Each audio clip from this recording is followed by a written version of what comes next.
All right, there we go. Hello, Lawrence. Welcome to Kunai. It's Kunai time. Feel free to begin. All right. You can do a new Time game. to take over the save file. No, my save. Wait, were those controls in Xbox? They might be. No, I'll Aren't keep we that in all? mind. We could probably change that in the settings in a minute. Ooh, voice acting. Trying to make the world a better place. Wanting to create a better future. A livable future. So much so that it wears us down. Only to realize that once we find it, once we perfect it,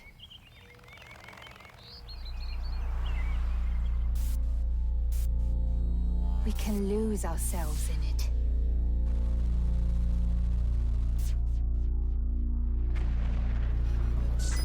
And reap what we sow.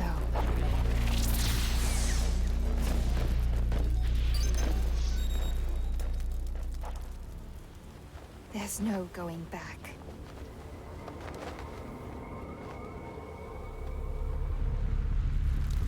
But there's always hope. Hope that someone or something out there will save us from the tyranny. Yeah, John Connor.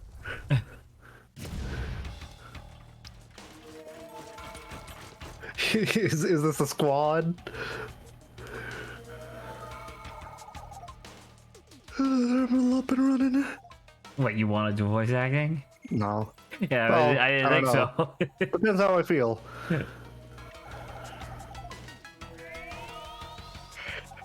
That seems to be John Connor. Excellent. It's John Connor, sir, with CRT face. Uh-oh. Intruders detected. Removing threats.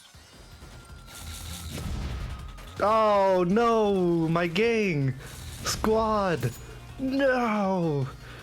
It's okay. The one with the face won't die. Maybe. Pursuing. All right. Sad. Ooh. We moving?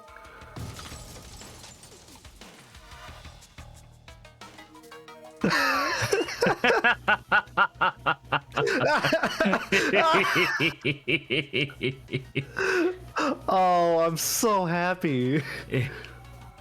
He has a Ooh. face. Oh, the happiest faces and cat face.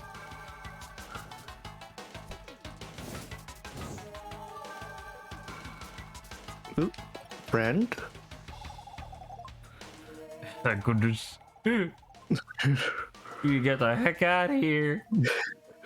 Quickly jump down with this button. Oh, open up the menu. Let's see if you can change your thing. Settings. What am I changing?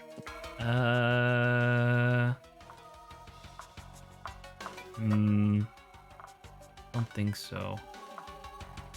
What's keyboard layout? remapping. Yeah. No, but what is keyboard layout? I'm guessing it's just. Oh, it's just QWERTY or a different one. Yeah. Okay. All right. I mean, you'll figure it out. You're fine. Yeah. Oh, okay. I'm guessing it's this. Yeah. Just context clues. Oh man, that's a lot of Robots. dead brothers. Robots with their robotic rib cages exposed. Yeah.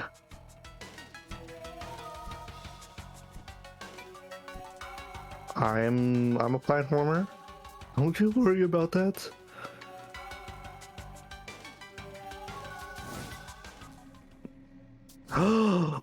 Evil sword, let's go.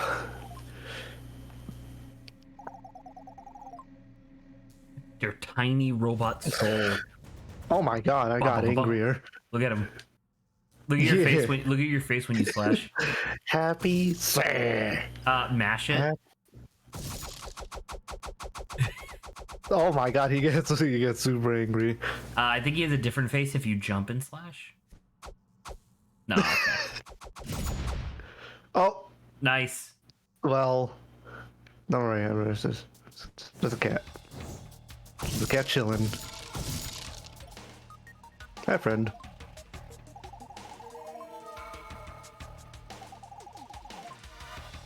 So you can use it to Drain heal yourself. energy.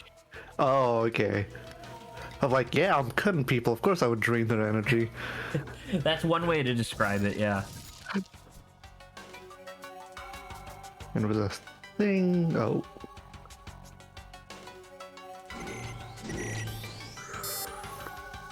Oh no. If you jump and slash, can you jump and slash downwards? Yes. Oh yeah. There you go. So you can use that to like pogo off of them. Oh, that's gonna be tricky. Oh. Timing's gonna be a little tricky for that.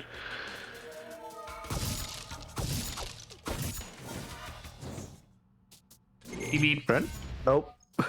Beep beep. Friend? There you go. Ooh. Okay, I'm gonna have to get used to that. I don't think you take fall damage. I think it's fine. Friend?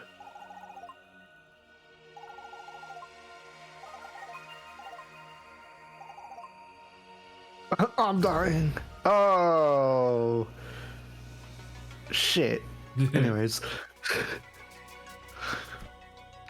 Oh. Sneak. Sneaky. Ah.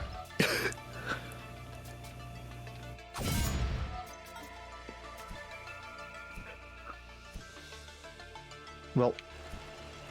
Ooh. Get it? It's a mouse, and it's made out of a mouse. It's made out of a mouse. That's really cute. If it wasn't a mouse.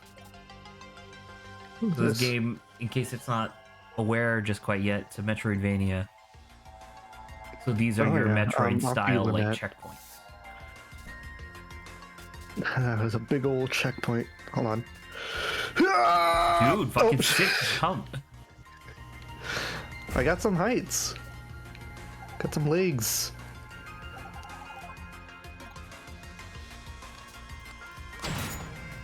Ooh, little dragon No, like- statue. I didn't notice that last time. Yeah, what the heck? That looks a little intense. Oh, left or right? Oh well.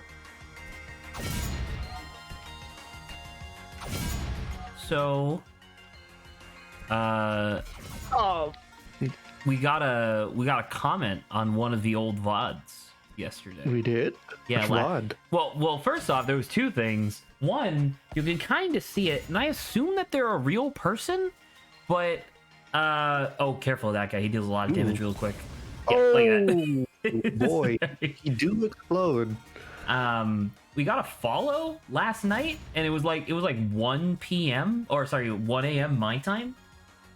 Oh. Yeah, it was very strange. It was I mean, it's on the screen right now for stream, so people can see it if they wanted to. But there was that, and then we got a comment from a completely different person on one of the I think it was like one of the slightly older VODs for.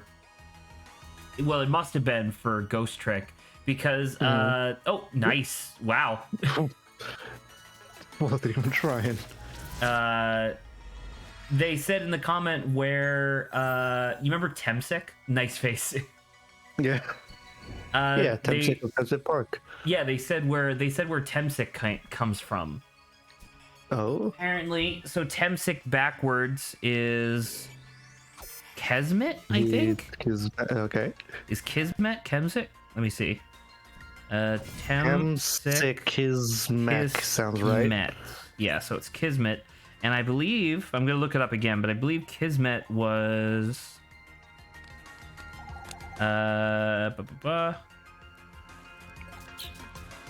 Oh, apparently it's just a word. Oh? Oh, I didn't realize that. So in it's English? a Turkish/Arabic word that means to be a part of, but over time it got recontextualized to mean destiny. Oh, Yeah, so that's why. fitting. So that's why it's Temsic Park, because it's the park where everything was destined to happen, I guess. Destiny Park. Destiny Oh, you Park. don't die one hit. Oh, you still got Be me, brave. little bitch. Yeah, Destiny If you Park just keep says, yeah, let's say if you keep bouncing on them, they can't shoot you. ooh, and I can't get up there until I Look get at that my fucking special statue in the skill. background, dude. Yeah, that's Holy crap. is that dope or scary? Maybe a Both? little bit of both. Yeah, I'm gonna say bolt. Because that almost looks like a flag, in which But case it's it looks definitely like a scythe. patriotic. It's definitely a shiny scythe held by a reaper. But you're right, it almost looks like a flag, which is kind of neat. Yeah. Oh man, could you imagine a character design that like it was a statue in the background like that and it looked like a flag, but then you went to find them and it's like, nah, their scythe just looks like that. Yeah.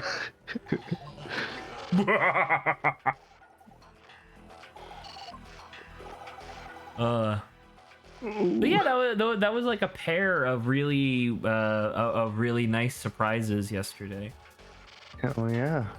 I hope they enjoy our future content. Probably not. Most people, because of the type of content that we make, most people seem to just kind of like show up, really enjoy like the one thing that they see, and then never come back unless they're Mikey.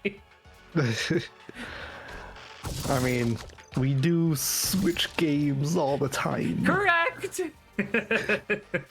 Well, what else were we gonna do? Play fucking Pokemon Mystery Dungeon every day? The answer is yes. I would go fucking bonkers, dude.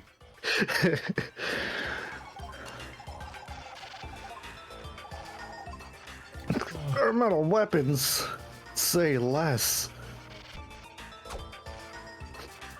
Oh. The kunai of the game. Opening to right kunai. Right, kunai.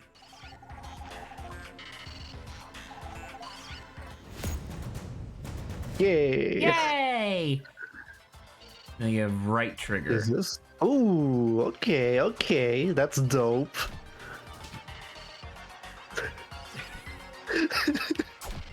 I love that. Oh, dude, we're not playing Kunai anymore. We're playing Spider-Man. And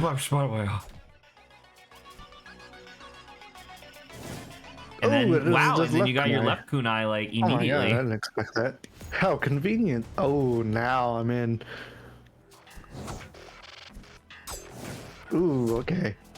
I can just. Ooh, let's. This is cool. So if you're swinging, can you still sword? Oh, let me see. Ah, no, I cannot. What are you doing here? The oracle is behind you. Yeah, I heard. Hey, I was there heard you something at the first time. bottom of this pit? Yeah, I came from there. Right, but was there something slightly to the left before you went up? Oh, Well, you can't go down anymore, so I guess it's fine. It's cool. There you go. Now you're at the titular part of the game that Yeah, is the reason why people played this. for awesome kunai shit. Awesome kunai maneuverability plus Metroidvania action. Yeah. And Metal Gear Solid stealth out. Okay, it's cool. He's the best. I'm the greatest. They call me. The I don't, greatest. I don't know if you knew this, but I have a history with kunai. I am. Filipino? Yes.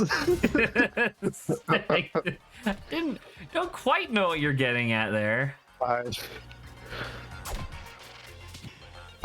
am well versed in kunai. Sure. Okay. Yeah. Yeah. I believe You that. believe me, right? Yeah. Yes, I believe it. That's what I'm saying. I wouldn't have a reason to not believe you.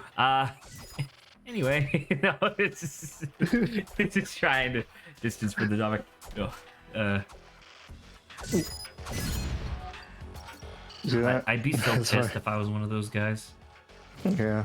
I'd be like, what the fuck, dude? He's so fast. I don't think my reaction would be, oh man, he's so fast. My reaction would be, who the heck sliced me the first time? And I turn around, I'm still okay, but then they sliced me a second time. And that's when I go, that's not cool. That's not cool. That's not cool at all, just because I have a Hello. gun. Seems like the pile of rubble is starting to move. Oh my god. You come and face me! The last one was much fun. Oh. The garbage collector. Oh. Oh. All right, Lawrence, go nuts. Oh boy. Oh boy. Okay, he's a bit of a gamer. Gamer. Gamer. Ooh, okay, that did something. No, never mind. That's just my kunai is falling apart.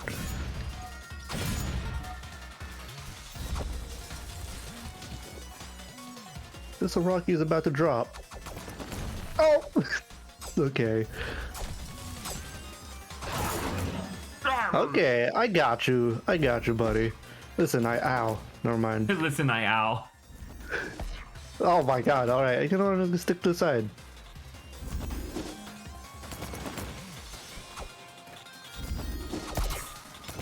Alright, that ain't working. Do your rock phase, bitch.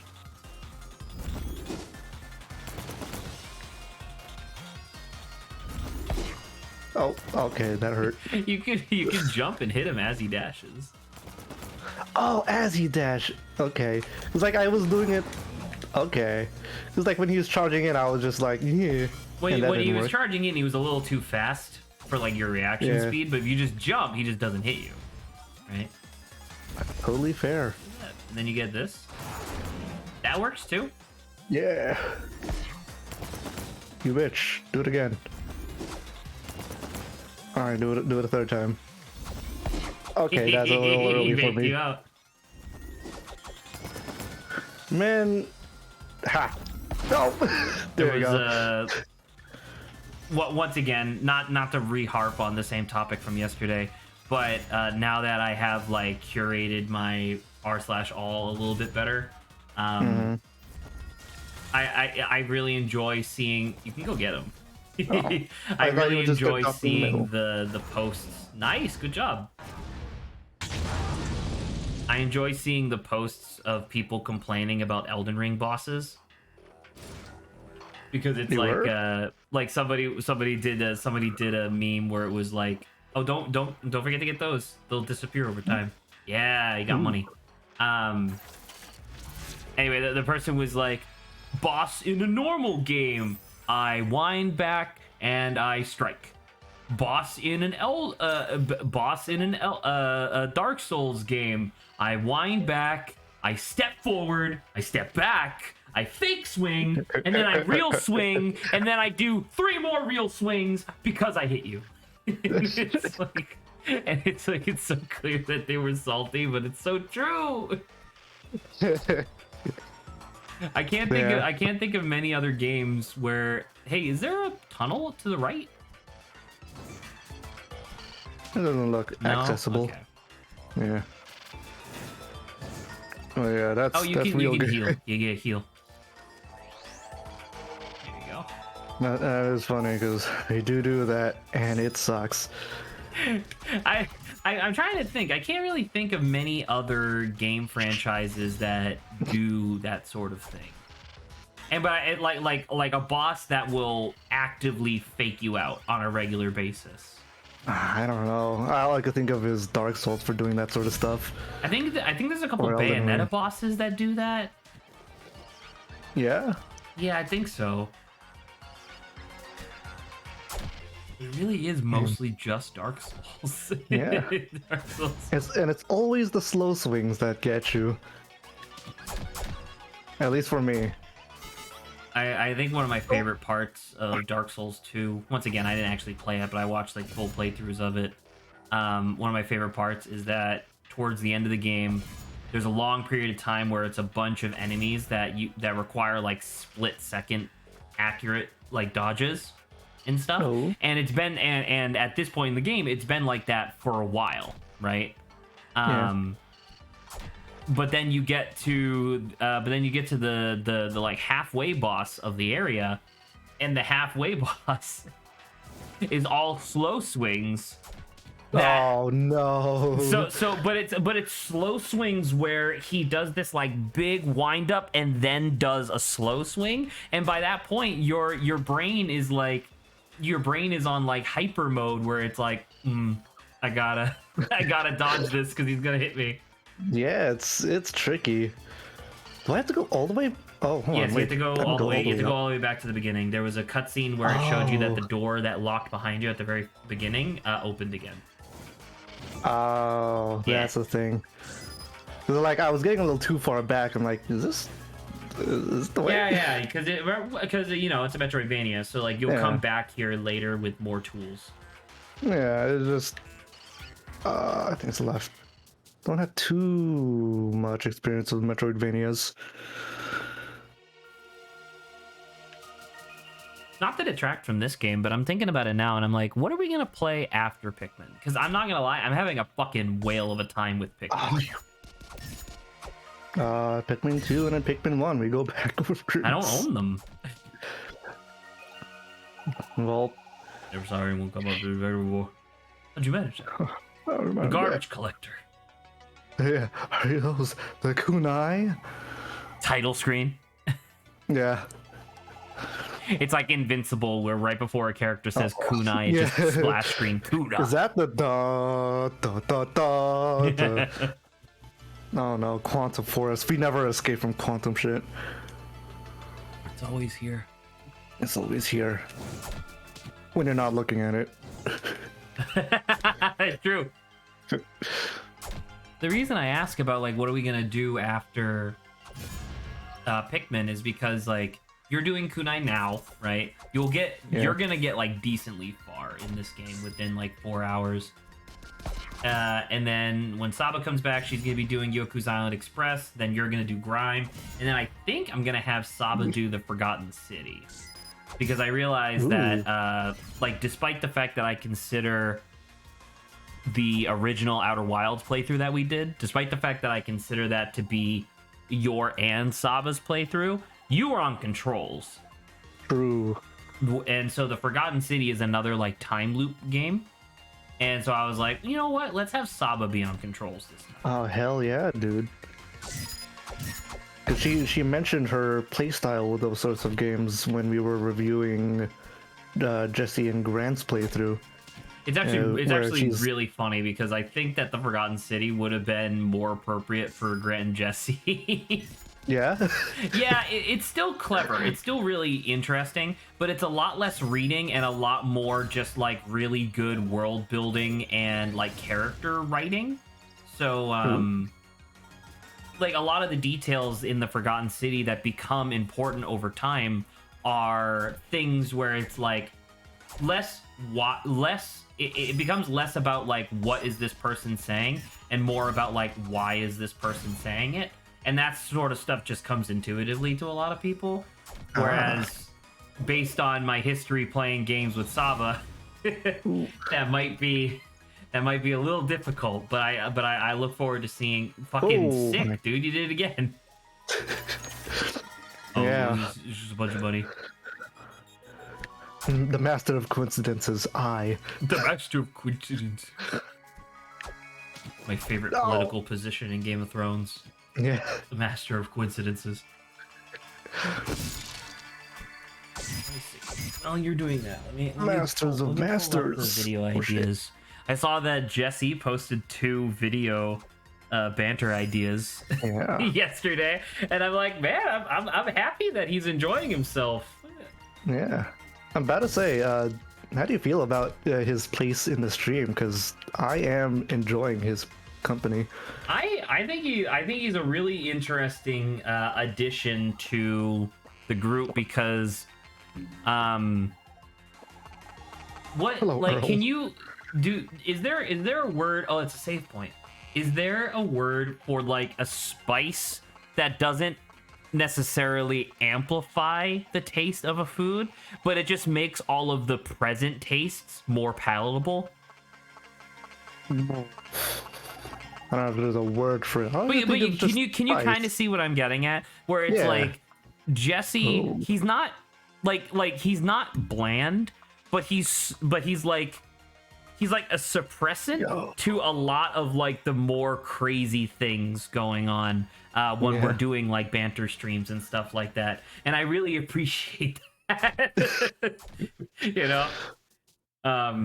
He also like just knows a lot of stuff about like video games and like movies and stuff like that. So like I mean, from my perspective, when I bring up like a weird esoteric example and he's like, oh yeah, I know that, I'm like, oh thank Christ, finally. Welcome to the quantum forest. The resistance is in this forest somewhere. Good luck. Deep in the woods, I'll explain everything. Just keep an eye on them. If you lose your sight of them, they're gone.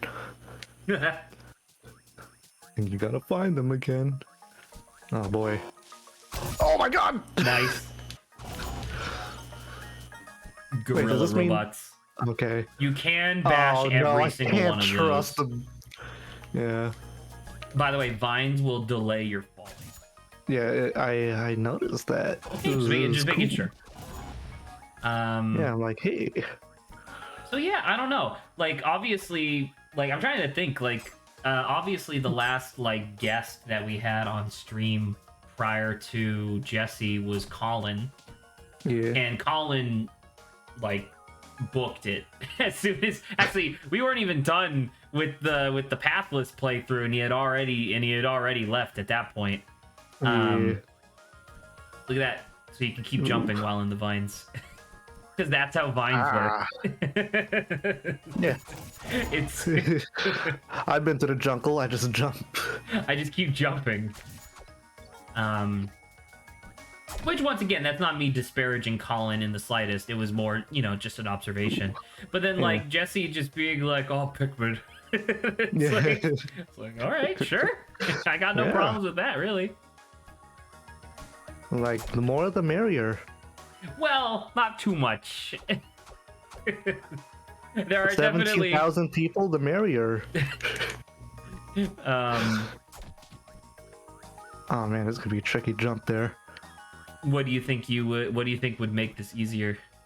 Do I need a special skill? It's a Metroidvania, yeah. But it looks so doable. Close. That's by design. I'll give you a little. Right. I'll give you a little hint, just because I played a lot of Metroidvanias. Oh, and by the way, Grime is also a Metroidvania. If you try to do something, to do something, and you can't do it reasonably within like 5 tries, that probably means that you're gonna get an ability later that just makes it easy as pie. Dang. All right. Yeah. Fair enough. Now, if you were a video game boy, a lot of those circumstances you could just like figure it out. Like there in Hollow Knight, there's an area early on that looks really close to being able to double jump through it. Yeah. And you do have the double jump at that point in the game when you get there normally, but you can't. You actually need the wall climb as well. Except that players realized that there was an enemy type in that game where if like way higher in the level, there's this like little bug guy who will dash at you and then like hover and then dash and then hover. So if you get him all the way back, like all the way from the top of the level to that part, you can double jump, smack him with your nail, which gives you an extra jump, and make it up there and skip like 1/4 of the game. Oh, hell yeah. True gamers. That's the type of shit that I love, Sad, can't do. Wait, actually. Please. Yeah, okay. I can't trust nothing in this game. Especially the bushes. The bushes. Oh, sorry, I forgot what I was actually pulling out my phone for originally. Oh look, Mr. Philippines is in the streaming channel. Yes. I am Mr. Philippines. Oh god, we could start Super Pokemon Mystery Dungeon. What the heck is Super Pokemon Mystery Dungeon? It's so after Explorers of Sky, the Mystery Dungeon series kind of went on hiatus for a little while. Then Right. they on the 3DS, I think. No, it might have been DS again. They came out with Gates of Infinity, which is considered to be the worst of the Pokemon Mystery Dungeon series. Oh. And then once again they went on another hiatus and they came back with Super Pokemon Mystery Dungeon. It was it had all the Pokemon up to Gen 6 at the time, and the game was like 3D. Ooh. Yeah, and Okay. apparently Super Pokemon Mystery Dungeon is like pretty good. Not as good as Explorers of Sky, but definitely worth it. He died! You fucking did that tech of like, all right, he's on top of me, gonna release the bugs. Release! Yeah, you're fine. It's Go ahead. not, it's not that far back. Oh, they still live. He thought he was free. You know, it's cool. I'm just gonna rush through it. We could do Psychonauts. Oh yeah, you guys mentioned doing Psychonauts. Yeah. I think. Mikey wanted to do it, and then I heard really good things about Psychonauts. So no, we're gonna be putting a pause on all the Dark Souls stuff for a while. Obviously, I don't own any of the Kingdom Hearts games, but I know Grant really wants that. Hell Jane yeah, dude. suggested some party games at some point, but I don't remember. Well, Janine hasn't been here for a while. Correct. Ah, It's actually kind of nuts. We've actually gone through an enormous number of games. well, we have been doing this for a while. And that's weird to think about, right? It's just like, Oh yeah. because on a moment by moment basis, when I think about like what we've done, it's like, oh yeah, we play just games sometimes, and it's like, no, we've played a lot of games. We consume games all the time. I wish we had like a full list of everything that we've completed. I mean, don't we? We recorded it. There's actually a lot early on that we didn't record or upload to the VOD channel because we didn't have a VOD channel. Oh. Yeah, Oh. Saba was lamenting to me the other day because she wanted to go back because she felt a little disappointed by Jesse and Grant's conclusion to Outer Dang, Wilds. dang. So she wanted to go back and watch your and her first playthrough, right? She wanted to experience that again. And You he's dead again. bitch. You charging bitch. But yeah, they just don't exist because I didn't record them natively at the time, and then we didn't have a VOD channel. So your and her that is- original playthrough is gone forever. That is right. We have the clips though, which Are clearly good. Saba was able to find. Yeah. But dang, I didn't really think about that. Yeah. How far back the first Outer Wilds playthrough was. That was before I moved. That was like what was it? It was like it was at least a couple months into the pandemic because I remember Yeah.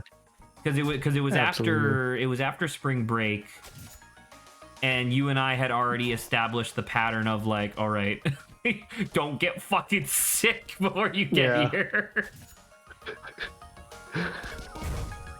We do a lot of prep for that. That was Yeah, fun. oh yeah, That was because I fun, though. remember like in the, because like I visited your place to do the first recording of Outer Wilds, and we had to share the same mic. Yeah, we did. Yeah, So, that's why there all were of my times- audio sounded like crap. yeah, Oh god, that was such a fun playthrough though. it was so good, so much wacky shit. I'm looking once again. I know I said I was opening this to see what we'd be playing on Saturdays, or Fridays and Saturdays, but just Sunday streams. Okami, Owlboy, Obra Dinn. We have not done Hollow Knight yet. We did 2 Outer Wilds playthroughs. Hey, we did. Oh right, We did do Colin Obra Dinn Dinn. with Colin, yeah. We never ended up playing Death Squared. I think we could pass on that one. Dark Dreams Don't Die, we didn't do. We did Hob. We're gonna do Dust and Elysian Tale at some point. The Frog Detective, we didn't play. Her Story, we didn't play because that was supposed to be a Colin thing. You're doing Kunai right now.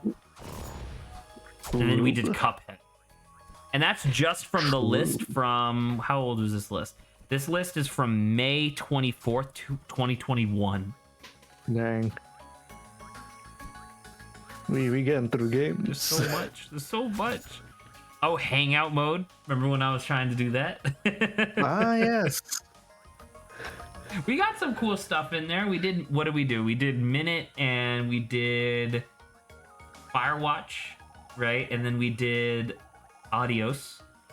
Adios, that's the one I was trying to think of. The It was one like, with the pigs? What was With that one pigs? where we tried to die? Or Well, tried not to die, whatever. I don't know. It's kind of weird. I don't know exactly which one the main character wanted at that point. Oh, and we got shot through the wall. That's the best part I remember.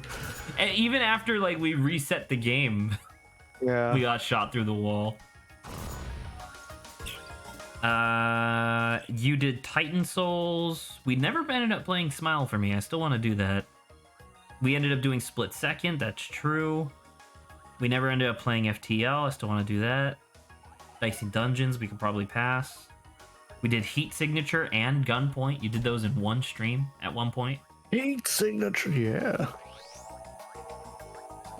Oh, that's the game that I forgot to put on my wish list. Shoot, which is, I think it was Gunpoint. That's the one with the hot wire. The one where you like technology. link up like light switches to people's guns. Yeah, that was a Gunpoint. Oh, okay. Because I was thinking in my head, it's like, what's that one game that was What? like That one that we played. I pulled up Steam. I was about to add it, add games to wish list. I was like, all right, what game do you want to add? Like, what game was it? I started thinking to myself. Grant, Jesse, and them might actually meet the guy who made those games at GDC because Really? he's going. Yeah, because he's going to GDC this Yo. year. Tom Francis. Good shit. Tom Francis. Shh. Come on, I just want to leave. Ah, All right, theater mode. goddamn. Great Ace respawning Attorney enemies. Chronicles. We technically have an entire Great Ace Attorney Chronicles game to play. I don't know if we want to though. Super Paper Mario I really want to play, but that requires the Wii emulator. Oh my god, we could start Ace Attorney 4, 5, and 6. Let's go. We did Link to the Past. We didn't do Minish Cap yet. Zelda Minish Cap. That's the Game Boy Advanced one. Ooh, yes, the one with the bird hat. Yeah, we could actually do Minish Cap. That sounds like a lot of fun. I played Pokemon X on my own time. I think I'm gonna do the same thing with Pokemon Sun. Pokemon Rangers Shadows over Almia, I've already explained why that's not really gonna work. I think I'm gonna ask for one of those like relatively cheap Wowcom tablets for my birthday. Really? Yeah, not specifically for DS emulation stuff, but also because I think it would be legitimately nice to be able to just quickly plug in a tablet to like do actual hand gesture stuff when I do a lot of Whoa. like concept drawing, like quick sketchy stuff on like MS Yeah. Paint, and it's really hard to do a curved line with a mouse. Oh, true. 100% true. Well, because I saw like a Wowcom tablet being like $70 or whatever on their website. and I Ooh, was that's like, a nice cheap one. Yeah, and I was like, that doesn't sound that bad. I don't need anything particularly fancy. I just need something that works. Just jump. There you go. I'm just You do- out of here. I ain't fighting them a second time. Saba still wants us to play the Sexy Brutale. What if I start cheating and we start doing parsec stuff on theater mode streams? Oh, I don't think anyone would notice, to be honest. Right, but I think it would be okay, right? Because like just the idea, like I don't know, like maybe Saba would get upset because like that was one of the things that Saba said was that she likes Sunday streams more than like Friday and Saturday streams, almost purely because it's a lot more focused on the game itself as opposed to like the banter. So like if we played Sexy Brutale on theater mode, I think she would just get upset because she'd be like, "Come on." stuff is happening in game, and we're just then- not paying attention. It's another time Yeah. loop game, by the way. Ooh, Yeah. good old time loop games. I'm kind of good on Hitman stuff for now. We did do Metal Gear Rising: Revengeance. I still need to edit that, but I think I mentioned before that I'm like slowly making my way through. Look at, I love the animation of him jumping. Yeah, He's like, we do, hopping. you can slash. Ooh, okay. Ah, it's a blue door, you bitch. When you leave Man, and come ever back, all the vines will come back. So don't worry about it. Ah, okay. Yeah. By the way, ever since we played Revengeance, I've been noticing a whole bunch of memes suddenly on my, whether it be my YouTube feed yeah, it was or like legitimately, Reddit. it was just a coincidence. Yeah. Because I'm like, man. the realize meme started showing up, and I was like, that's really weird that Yeah. started happening right as we were playing. And wouldn't you believe it? Doesn't affect the view count of those videos at all. Hey. Not that I thought that it would, but it was just like, I don't know, it's just like a lucky circumstance that didn't actually that wasn't actually lucky in the slightest. Oh, you fool! Okay. I knew it was you. Well, I didn't. I just hate bushes. Oh, I can't climb these. Should shave more. Yeah, but I really like that Revengeance meme of like, all right, Senator, what is the evidence to your point? It was just, I made it the fuck up. Have you seen that? I have not seen that. That sounds really good though. It's so good. I made it the fuck up. I know I've shared it like multiple times at this point, but I think one of my favorite, it's a very niche meme because it uses one of the podcasters / Twitch streamers that I follow as like the subject of the meme. But it's like local man lies through his teeth, but he says it very loudly and confidently, so who really knows? Yeah. And I'm just like, oh, that's so good. Who could it be? Not me. It's you. Oh, you know what we'll do after Pikmin 3? Luigi's Mansion 3. Yo, Luigi's Mansion would be dope. Yeah, because Grant and I, that was before the pandemic really struck. Bro, there's 2 blue doors. Are you shitting me? There should be a map, right? Yeah. Oh, there's a map. Well, yeah, like I'm gonna say it's that smiley face. Just laughing at you like, ha, you thought there was a map. Well, I don't know if you know this, but like if you open up the thing, it's actually him pulling off his head because his head is a tablet. That's all right. That's pretty rad. It's like a delightful little thing, you know? Yeah. Oh, the new Man. Mario Kart DLC came out. Really? Yeah, they're doing like a booster pass that eventually is going to come with 48 new tracks. And I don't know, I've been seeing a lot of like weirdly mixed reviews on the 8 tracks that they just put out. Yeah. Yeah, cuz you know, Mario Kart tracks are sorted into groups of 4, so it's 2 new like cups essentially. And it's this really weird thing where it's like, I mean, you know Coconut Mall, right? Yeah. Everybody knows mall with the Coconut coconut. Mall, but when you do, it's one of those things where it's really difficult to tell whether or not somebody is being, you know, wholly fair with the screenshots that they choose. You know, maybe like they might be cheating or photoshopping, who really knows? But there was one that was going around Twitter where it was a side-by-side screenshot of the original Coconut Mall on Wii and the new Coconut Mall, which is, you know, on the Switch. And the new one, all of the textures are really flat and like with no real like bump mapping to them. So like I mean, I don't really need to get into it. You know how all this stuff works, but it's just like, and it's just one of those things where I'm looking at it and I'm like, it still looks good, But it does kind of look a little worse than I remember Coconut Mall looking. I'm not gonna lie, just a little bit, not a lot, just a little bit.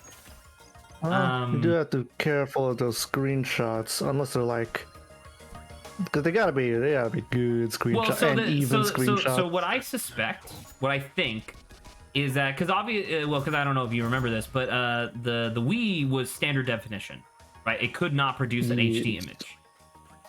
But the screenshot that they used, the side by side, was definitely HD. So I think what it was that they just were rendering it on an emulator in HD. Oh. Which is kind of cheating, because that's not how it actually would have looked on the Wii. However, it still does look really good. I think you did it. That was real good moves. Welcome to the Cool Club Lounge. Think you're cool? Think you're cool? You don't seem cool to me. Oh no, I don't know about that, buddy. I got a katana. Cool guys have guns. Come back with either of the 3 guns in the game, and then he'll let you into the cool guy club. You bitch. I'll have you know, I'll make my own cool guys club with katanas and kunais. With katana and kunai.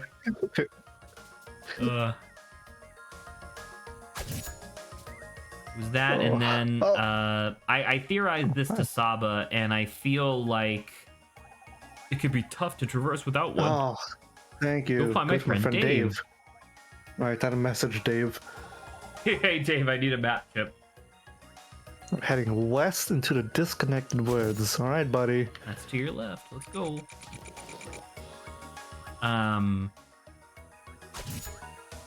You know what fucks me up, I think? What was that? Because I know that west is like left and east is right. But in my mind, I constantly get, like, not only do I already get my easts and wests mixed up all the time, I also get my lefts and rights. I also get my west and east mixed up because E is earlier on the alphabet than W. So that way, in my mind, E is on the left and W is on the right. I never thought of it like that. That's almost exclusively how I imagine it in my mind, and then I have to remind myself, like, no, east is right. Yeah. Period. So I get confused like that all the time. What was I saying? I guess I could share my thing, which is I keep going. Just because of that joke in SpongeBob, I keep going east and west. So I just keep, I'm disconnected. Oh, bitch. So I keep confusing myself with that. So I totally get what you mean. Hey, stop. Oh. This is different, isn't it? Is it? I just took out the chest. In the bushes. Oh, the bushes should have respawned. Keep going left. Secret? There's no invisible wall. I remember there. I just because it's like I remember there being a trick to the disconnected woods is all. Maybe if I wait a second. Oh That my was god, different. that's different. Oh, bro. Oh, well, there you go. You're in the quantum realm now. Oh, I am. Give me my camera, and I'm all good in the quantum realm. So, back to Mario Kart. You know how Nintendo had like that suite of like 4 or 5 highly lucrative mobile games that they released like a couple years ago? Sure, yeah. They had Mario Run, the auto runner that featured Mario. Oh, yes, I had that a little bit. Yeah, they had Mario Kart Tour. They had the Pokemon. Like Masters League, which was like another microtransaction nightmare. What else did they have? They had Cafe Mix. Ooh. I don't need to list them all, but the reason why Nintendo did that was because they felt obliged to make up the financial losses for the Wii U. because the Wii U was a huge failure, right? Oh. So they felt obligated to try to make up that loss. Part of the process of making up that loss. Oh, you can go up there. Is that actually? Will that lead back to where you just were? Yeah, look. I don't know. Everything keeps changing. You'll be fine. You'll find the guy eventually, and you'll have a map, and the map will show you that you don't know where you are. Yeah. The map's gonna show up and it's gonna be like, this shit's quantum. You think a map's gonna help you? There he is. It's Dave. Oh, wow. All right. Yo, I'm Dave. Uzi.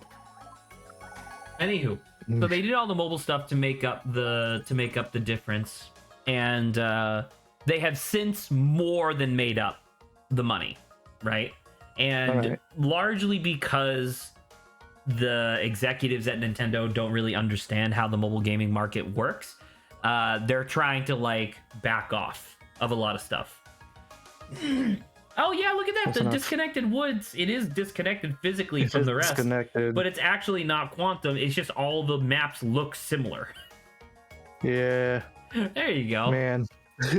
That's still real funky. Or maybe it was quantum, but now it's not, because now you have an image of it. Oh hell yeah. they know the quantum. They know the lesson of quantum imaging. Yeah.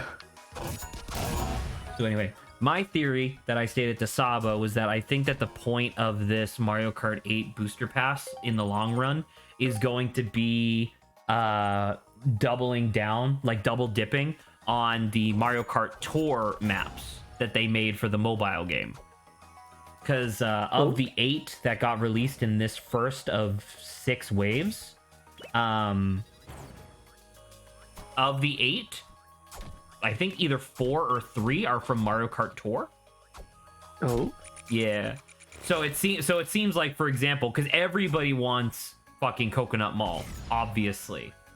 So for this one, it really seems like you're paying for Coconut Mall and getting all of these other things in addition. So that's my theory. My theory is that that's what these booster packs are going to be for. It's going to be like more than 50% Mario Kart Tour tracks. Oh, this is the Resistance. Look at him. Yes. Resistance cap. Let's go. You know it's the Resistance because they had that fist on the flag. You. Oh, Soldier Boy, tell him. Soldier Boy, tell him. And while I do like the Mario Kart Tour tracks, I think that they're pretty okay. Because all of the Mario Kart Tour tracks are supposed to be tracks from different real world locations. So like one of the ones from this current pack or this current wave is Tokyo Rush, and it's all just like a bunch of landmarks from Tokyo, and you're driving through like the Tokyo streets and stuff like that, and it's like, oh, that's like really cool. I really like that. Yeah, you can get that Tokyo Drift soundtrack going on while you're doing that.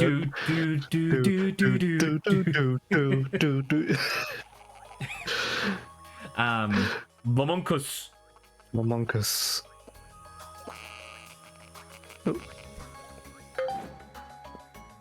Tab store. Oh, it's so another you shop. have like 400 and something. I would definitely suggest Coin Magnet. That's my pick. Coin Magnet do sound useful. Because Coin Magnet will automatically like yoink coins as they fly away from you, so you don't have to worry about that. It essentially just translates into more coins, so that's your prerogative. Oh, it do make sense. I'm guessing solar panels just... If you're in an area that has access to sunlight, you will slowly regenerate health over time. More money. Getting Actually, tired of chasing after I do want to coins? read what attunement is. Cover more energy. Okay. So I'm going for this. There you go. Installed. Tab OS. I like that. It almost looks like taboos. Yeah. Welcome to my channel. You are. Call me boss. You're the chosen one. But yeah, Oh, sorry. man. To finish my thought about the Mario Kart Tour tracks that they showed in the, you know, the recent booster pack trailers and whatnot, they still look good, but they definitely look like, oh my god, look at this guy. Good Look at this lord. fucking Newgrounds Yeah. motherfucker.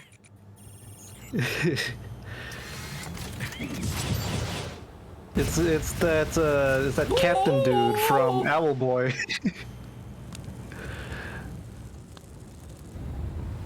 Oh, He now angry. I'm angry.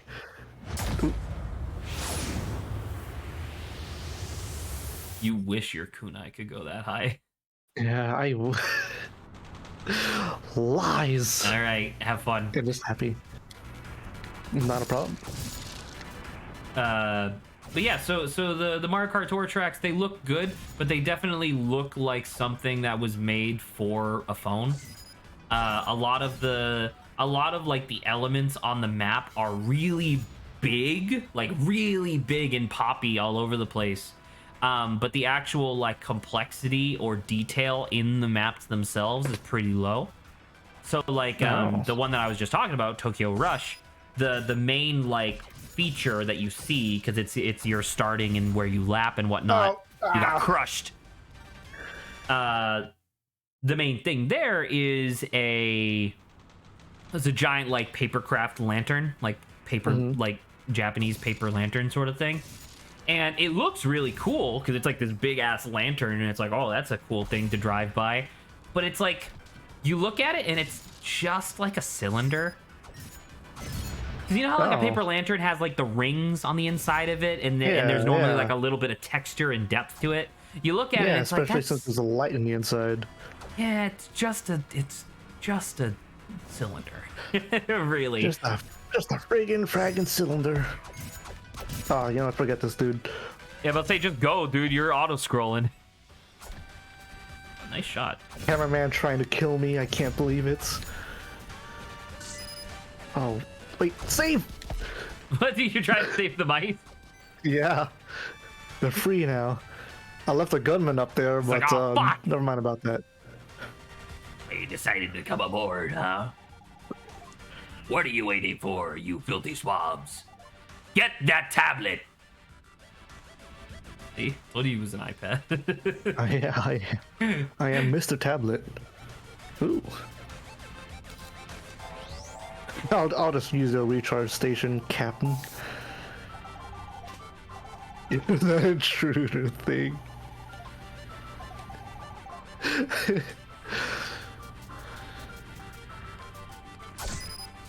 Oh.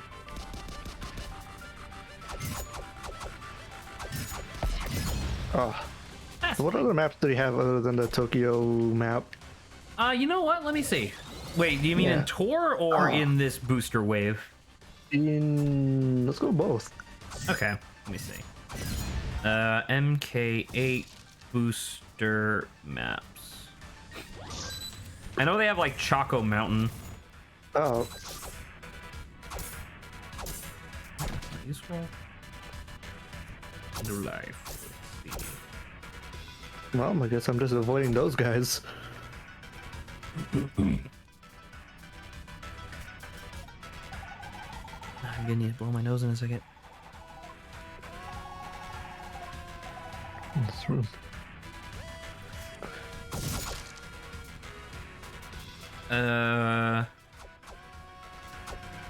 Okay. So the wave one, which is the Golden Dash Cup, which is like the golden mushroom, and the Lucky Cat Cup, which is the cat bell from 3D World. So in the Golden Dash Cup, there is Paris Promenade, which is the Paris map from Mario Kart Tour. Toad Circuit, which is Mario Kart 7, which is the DS one. Choco Mountain, which is one of the classic ones from Mario Kart 64. Oh, yeah. And then Coconut Mall. Actually, on here they have it as Coconut Hall, but it's Coconut Mall from the Wii. Coconut Hall. In the Lucky Cat Cup, they have Tokyo Blur, so it's not Rush, it's Blur. Tokyo Blur, Shroom Ridge, which is Mario Kart DS, Sky Garden, which is Mario Kart Super Circuit, which I believe is the SNES one, and then Ninja Hideaway, which is another Mario Kart Tour. So it's You one. can reflect bullets. Oh, what? You slashed it and you reflected the bullet? Yeah, I'm gonna try it again. Yo, That's pretty I didn't cool. even realize. So- I just freaked out. So what is it? It's It 1, worked. 2, 3 for Mario Kart Tour, and then Super Circuit, DS, 64, 7, and Wii. So 3 from one game, and 5 from 5 different games. Oh, all right. So yeah. And then You know what? there'll be Turnip Cup, Propeller Cup, Rock Cup, Moon Cup, Fruit Cup, Boomerang Cup, Feather Cup, Cherry Cup, Acorn Cup, and Spiny Cup eventually. But Blue Shell Cup. But yeah, so Paris, Tokyo, and then Ninja Hideaway, which is a vertical map actually, which is kind of interesting. Ooh, that's interesting. One of the things that I'm curious about, and I don't know this, but I would like to know, I guess, because Mario Kart 8 has the like zero gravity sections or whatever, right? Yeah. Scusi. All of these maps don't have zero gravity sections, obviously.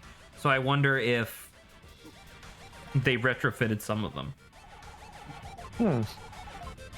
Perhaps. Because they did that in the main game. There were some of like the returning ones from Mario 64 and stuff like that, or Mario Kart 64, that they added like zero G sections to. It would be cool if they added it in. I'll be back with more Mario Kart Tour ones in a second. I just need to go blow my nose. All right, you go do that. Oh, you know, I'm a gamer. Gamer things out. That only hurt a little bit. Ooh, run, buddy. Ooh, he's. Oh, I'll leave him alone. Ow! He looks like he needs it. He needs a him day.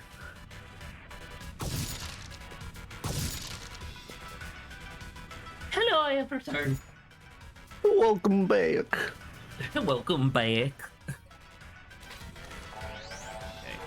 Let me look up Mario Kart Tour maps.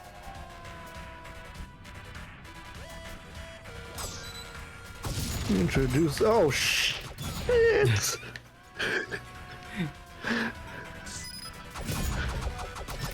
Ah! Oh, I should die. I should die way less now that I can reflect bullets. Watch me die next. Oh, look at that.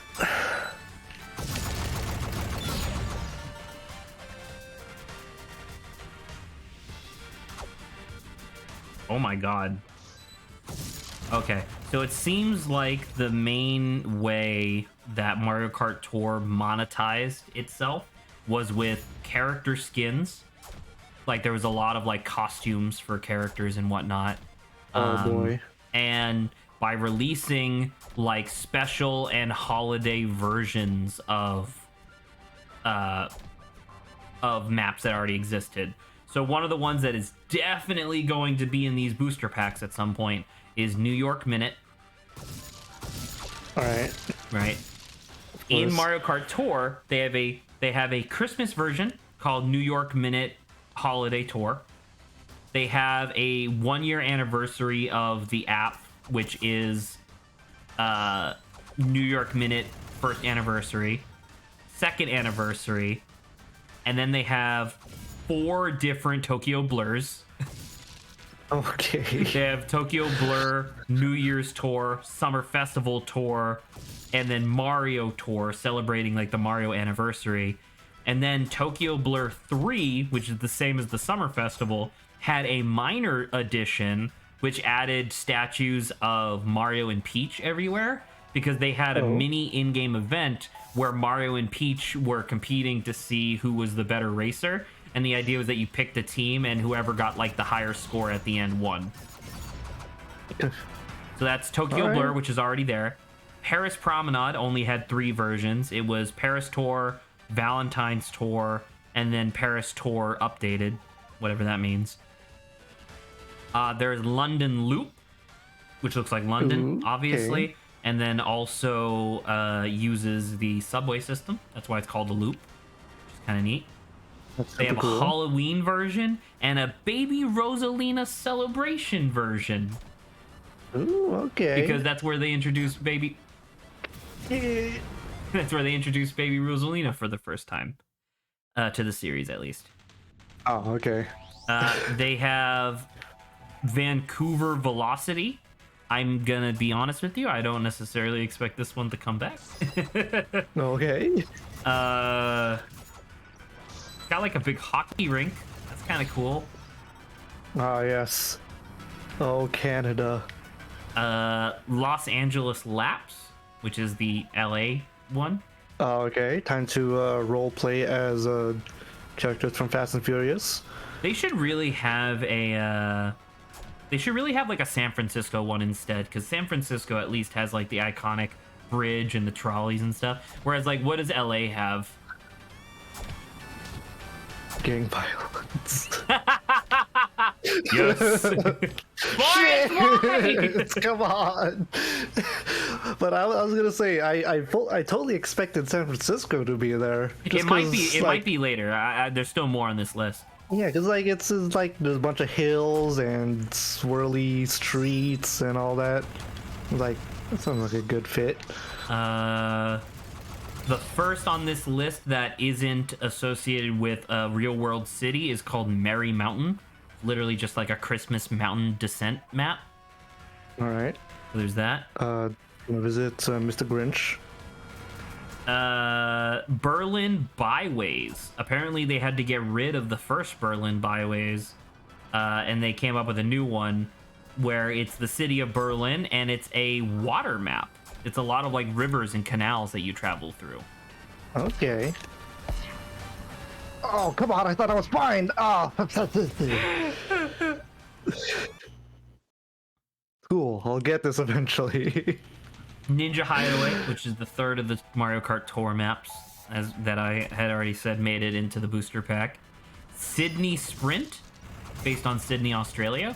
Right. It's another water map, evidently.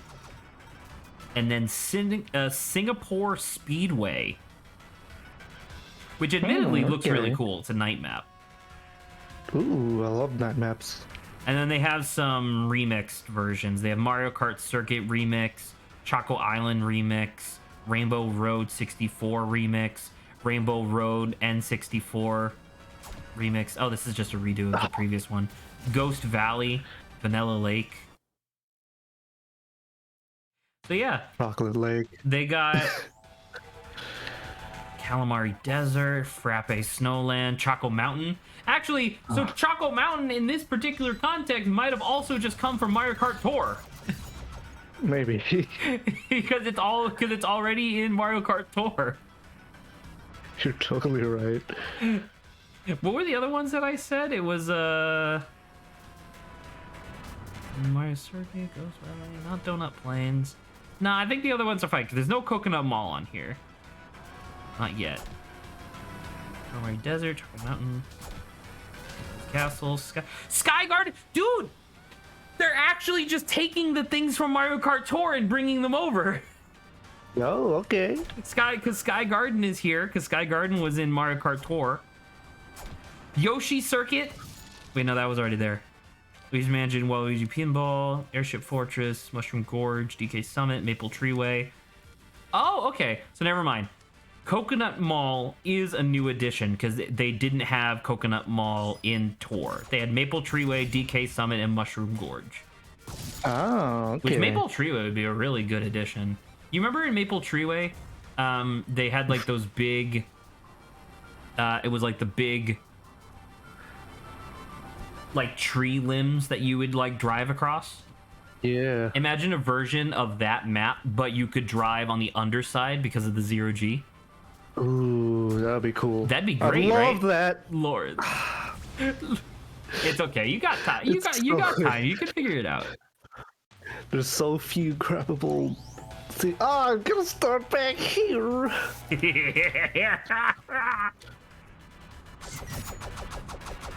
Bowser's There you go. Castle, Rainbow Road.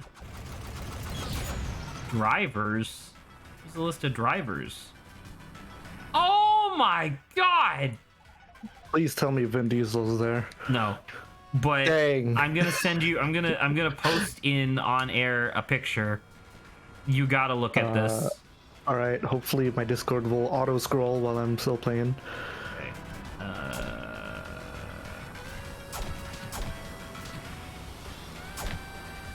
Did it post? Yes, no? Doesn't look like it. Don't see the screenshot. It's just the dot link. PNG. Yeah. Oh, there it is. Oh, there it is. Ah, was a man, lar- it was the an second I looked at Discord. It was an extremely large image, I'm sorry. Yeah, let me just click on this real quick.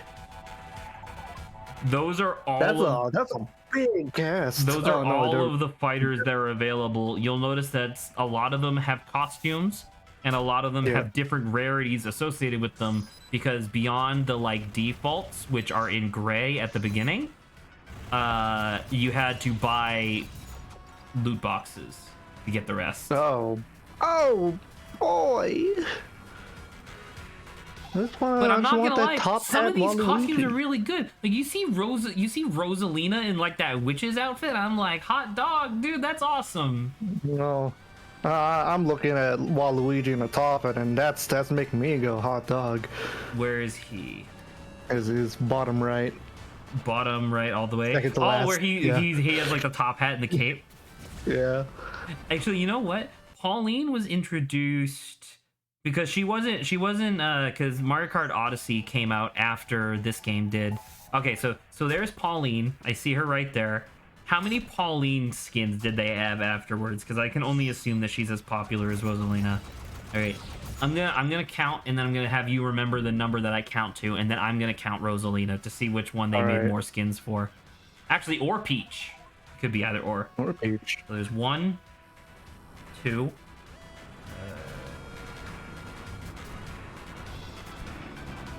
Ooh. Holy shit, it's Peach. Never mind. 3. Is my connection getting a little worse? That was super delayed.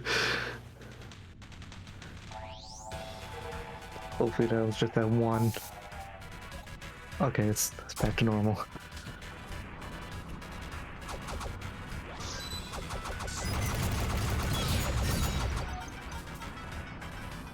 So, I thought I was being funny, and then I'd be able to be like, "Lol, which one do they like more, Peach, Rosalina, or Pauline?" Pauline has 4, Rosalina has 9, Peach has 17. Aw, So I think it's pretty obvious which one they Yeah. favor. that's a big number. Oh, Stop doing it in one. Stop doing it in one jump. Just do the kunai again. You got past that before. I did, and then there was no checkpoint at the end. That's true. Actually, I think you died right before a checkpoint. I totally believe that.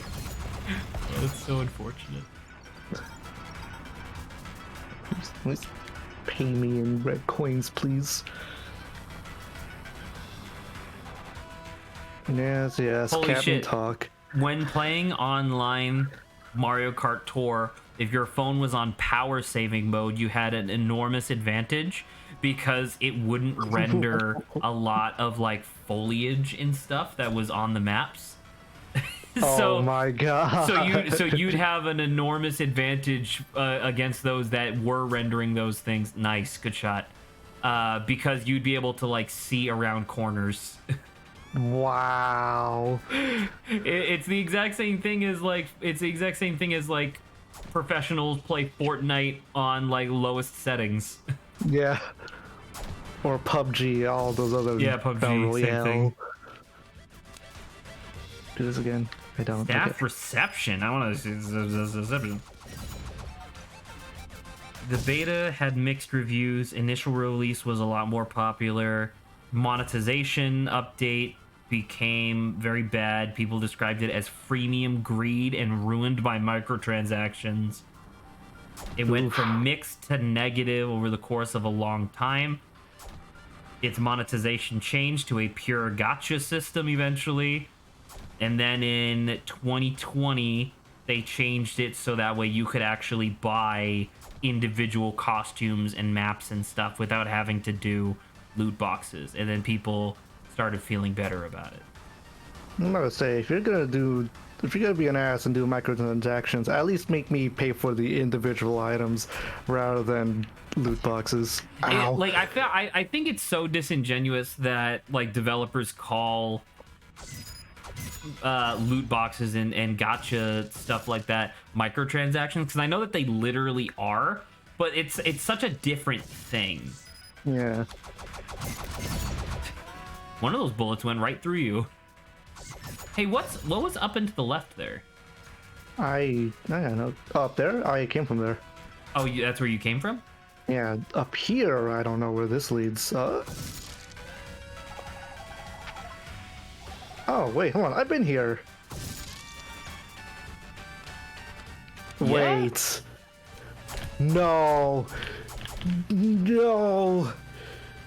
No! Well, then why not just go down? I know, but it's like I never realized. There must have been a door that opened or something that allowed you to come back this way. There was a switch at the end, but it didn't like show what it opened. So I did that entire jumping puzzle again. For that. I probably could have helped as well, but I was looking at Mario Kart. Hey, checkpoint! That's just so sad. So you've been playing this for about an hour, a little bit more than that. How do you feel about Kunai so far? Well, making me realize I already knew I'm kind of bad at platformers. So, okay, no, that's just a mouse. Mouse. I think it's really cool. It's like very simple. I love the character's face. Yeah, the characters' faces, the animations, the 8-bit pixel art. Definitely not 8-bit, but I know what you mean. 8-bit, I can't think. However many bits. 3-bit? What is this?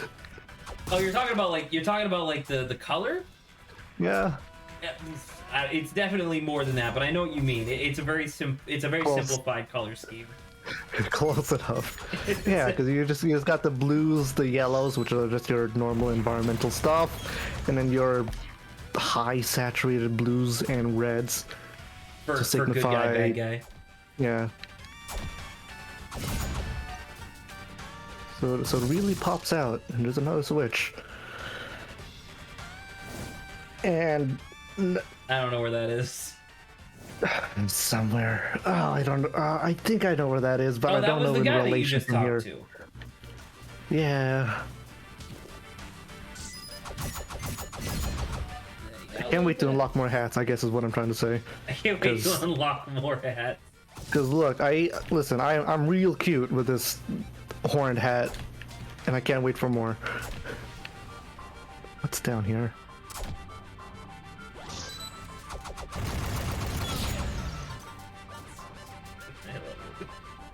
All right, Lawrence, get over there. Yeah, that's just money. Yeah, I'm about to get Actually, wait, can I just... No, one of them stops the other one. Dang it. Don't know how to do that safely, so I'm just gonna... Actually, I have an idea. So, when you're behind it, you're only triggering this one, right? Yeah. The other one takes a little bit to actually, like, that's activate. such tight timing, though. No, you can do it, though. Alright, let's see. Just get in there swinging. There you go. Ah! A little bit of damage, but not much. Oh, that was quite scary, but hey, it worked. You got $21 for that. That was worth it. What's a few bullets in the face for $21? Yeah. I'm gonna shoot you in the face. No. For $21. I don't know. Sounds pretty Sounding good. a little better. You know what? You know what? Sorry. There's 220. There's 244 applicants to get shot in the face. Yeah. So I'm gonna have to decline your offer. Dang. Ugh. Also, all this just to a section I can't reach. Unless... Sag. Well, gonna go back. At least it's all safe. Mostly safe. You know what I was really bitter about yesterday? What was that? Well, not really like bitter, more just like, man, I hate how things are going for me right now. You know, we had family over yesterday. It was my sister, my niece, and my nephew. My niece has been here for a couple weeks now. She just recently moved to the area, and you know, I've been here for over 2 years now, like looking for essentially nearly anything that's not literally, you know, McDonald's. Yeah. Like working 7.25 an hour at McDonald's, and I've gotten like no offers the entire time. She's been here a couple weeks, and she is presently interviewing to be a receptionist at an ear, nose, and throat doctor. They pay, I'm guessing they pay well. They pay decently. She'd be it's like 18 an hour or something. That's pretty decent. Yeah. More than double McDonald's. And I'm just like, fucking damn it, why? And she's Yeah. like, well, I already did that, so I'm like qualified for it. And I'm like, obviously, I get that, but oh, it's so sad, dude. Yeah. It's like because I noticed that hey. there was a couple of That's the thing that opened. yeah. Just wanted to see what was there, but I'll do this first. There was a Cartoon Network was hiring for a storyboard artist, and I'm like, perfect. 40,000 applicants within the first 6 minutes. Well, before I even got that, it was like, all right, you need to do a lot of sequential arts, which is, you know, storyboard or comics or whatnot. And I was like, okay, I do that. And then Experience in Storyboard Pro, a brand new program that brand new program that storyboard artists have been using for years. I'm just like, why the fuck didn't anyone ever tell me about this program? Now I have to learn a brand new program. I don't think But- Cogswell helped a lot. It helped with some of the basic stuff, but I would have loved it if they taught us how to use that program, because But was the basic stuff that you learned worth like the $60,000 or $80,000 or $100,000 that you paid to be at Cogswell? well, I don't think I would have done well, to be honest, if it was just on my own. I mean, I guess that makes sense. Like, I fall for the exact same You thing. did the exact same thing twice. And then you keep hitting the lightning God thing! damn.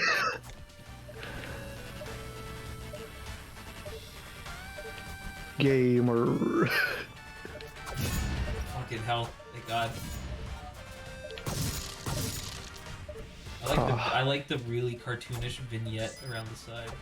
Yeah, it's making me real nervous. But anyways, little You bit of need health back. experience in this. I need experience on a brand new program, Didn't you say it was so like expensive? it is expensive. That's why I was doing the. Oh wait, no, this is the place. Yeah, it's I down. think it was bottom. Down there. Yeah. Down to the right. I did. This way the bridge. Fight the captain. Okay. But to even be considered for the position, I need to have experience in Storyboard Pro. So I wish they told me this a little earlier. But I would actually, cause I took a year break from all this, and I didn't hear about it until now,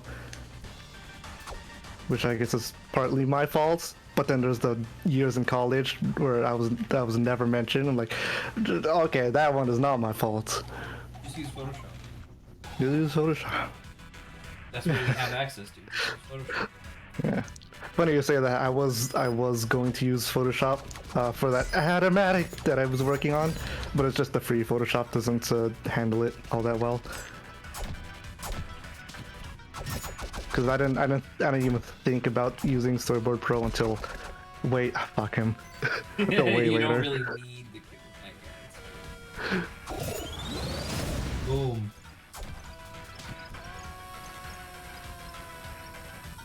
What inspired you to do that animatic, by the way? Because it's like, having gone and looked at your, like the character designs that you had or whatever, they're good. Like, one of them just looks like the redheaded kid from Magic School Bus. Oh shit! I didn't realize. Yeah. Oof, that's a good question. What inspired me? Because it's like, what? I don't know. Like why? Well, honestly, I just listened to a song and I just had an image that went along with it. I guess that's But I guess to be what? Oh no, this is the same one. Because there was a line in the song. It's a sappy love song, by the way. So I was just in that mood. Uh-huh. But there was a line in the song that said something like the dude brushing his significant other's hair back whenever she felt sad. And then just a funny thought came, was like, what if she doesn't have hair? But then I didn't think, like, in my head, I wasn't thinking a bald woman. I was actually thinking, what if the person had cancer? I'm like, ooh, that's. So I was thinking, ooh, that's sad. And it also might be a good story, and thus the animatic has begun. Okay. A little fucked, but A little Kinda- fucked, but kinda nice. admittedly. Yeah. Yeah, but don't tell Saba or Grant that, because this was because hearing Saba go like, you can't, or like her dislike over sad backstories are like, ooh, unfortunate. Yeah. So that was the original plan for the characters, and I've had that idea for like a year now. I just never acted on it until recently. Sure. I mean, Yeah. that makes sense. But what I didn't plan out, Write down. the girl was always planned to die, but what I didn't plan out was for people on Reddit and Instagram to actually like super enjoy the characters. Yeah, guess what? They're gonna die. It was like, oh man. Lord's faster. Woo. So like, Real fast. he did it. He's Yeah. alive. Holy crap. Oh, it's another Oh, obstacle. it's still going. Okay. I'll talk for a bit so you can focus. I think I don't know. There's something. There's something like weirdly fucked up, but also like I don't design a lot of characters necessarily. I design a lot of like video game characters, and that usually just means like surface level involvement within a narrative and then not much deeper. But like I've talked before, and you helped me with the project previously, but the one character or like for Seance Party, the idea of like the backstory of like Winnie Wiccan-Witch, where it's like she looks like this kind of creepy, like Wendy Williams style, like little girl or whatever. But then it's revealed like, oh, she's actually like really nice, and she hosts the seance party so that way people can have like, you know, some time with their past, with their loved ones or whatever. Ooh. Sick. That was a great boss.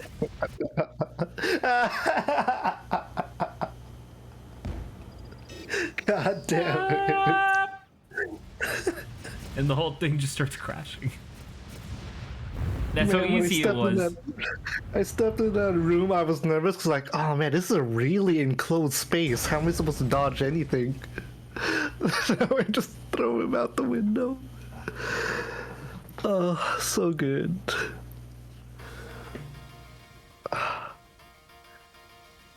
Whew. Anyways, you may continue. I already have a lot of what surprise again, I know I have a lot of stuff about death, but like I would be so enormously crushed to like fall in love with somebody only to like either learn that they have or like will develop cancer. I'd be like, I'd be so unbelievably upset. Obviously, Yeah, I mean, who wouldn't? That's like that's super heartbreaking. There But you I go. guess that's also the point of my. like why, Oh, shit. like why it's a compelling narrative for the animatic. I Yeah. guess. 'Cause again, I didn't expect everyone to love it so much. So I'm like, oof. You posted might on be you posted it totally- on Reddit. You said. Yeah, I did. And then people were like, oh man, love the characters. And there was even one person who I think is a little crazier and said that they're actually in love with the characters. And like, a little funky, but I won't love with judge. these characters. I can't wait to learn that this girl has cancer is going to Yeah. die. There's even a couple of comments that says like, "Oh man, I love this girl's hair." And I'm like, "Ooh, that's going first." I'm sure that'd be really great when you post the final animatic and it's like, I'm glad you liked her hair. It was crafted specifically to look Yeah. great.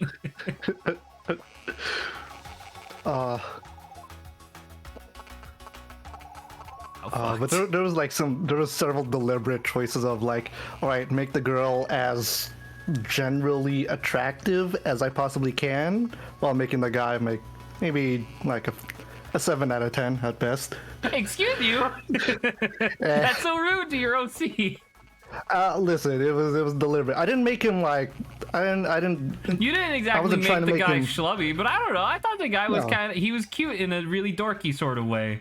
Well, yeah, I mean, like, I guess that's what I mean. I needed that dorkiness to be stronger than. No, I needed his charm to be like slightly lower than the girls, because I feel like, oh man, if I kill off the girl, then I don't know, the more kill off the more charming person, and then it'll be even sadder, maybe.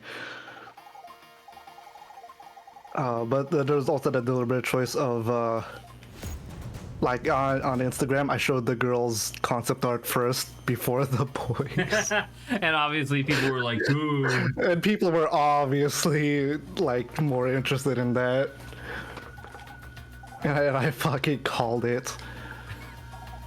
Like, yeah, I don't know if you're looking, because you mentioned if I posted on my Reddit, so I don't know if you're looking I through my don't follow Reddit post, anybody but on Reddit. yeah, and that's totally fine, but because like I posted both images, not in a I want single the girl post. to have gotten like 100 upvotes, like 50 comments, and the guy to have gotten like 3 upvotes and no comments. 300 upvotes for the girl, actually. Exactly. So it was like, Dude, she's I hot. do She's it. kind of hot. It makes sense. and it was very, very intentional. So like, oh yeah. You have your Sorry, double jump, by the everyone. way, if you weren't paying attention. Oh, I totally was not. Yo. Yeah. This big thing popped up on screen being like, you have double jump, but you were talking, and I was like, he totally Yeah. missed this. I totally. You called me out on that. Right. So you got all that. Now, in order to gain access to the lower left-hand area, the guy said you need to find something that can complete the circuit that's not completed above the door to your left.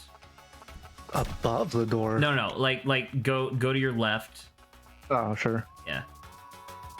And see there's a thing up there. That's the locking mechanism that's preventing the door from opening. You need to go find something that can keep that circuit open. So you don't have it right now. Okay. Once again, just keeping you updated so that way you know what you're doing. All right. Because you know me too well. When I'm talking, my Observational My observation prowess lowers, goes to yeah. rock bottom. Chief is calling you on your cell phone. Oh, is this on? This is can- an unfortunate spot. Can you not move? I can't move. Oh, that's funny. They didn't account for this. It's supposed some ancient tech. Earl. Earl did so to make him hurry to the find the Oh, by the you can call through tab whenever you. I guess Shit. this would actually be kind of a good opportunity because you're a person who's done character design before. Let me go to Yeah. Twitter real quick because there's been once again, I follow Jello Apocalypse on Twitter and stuff like that. Actually, I don't literally follow him, but I do check his Twitter quite frequently. And he shares a lot of like really good character designs that people have. No, I don't want to. What the fuck? Sorry, I got real confused for a second. I go to open up my profile on Twitter, and Twitter was like, "Hey, do you want an NFT?" Oh, ooh, uh-oh. I gotta do you know, probably fuck likes. the dude. Yeah. There you go. Oh, hey, I got 4 likes on one of my things. How nice. Yo, Pog. I am... Oh, tweets and replies. Sorry, I need to hit likes.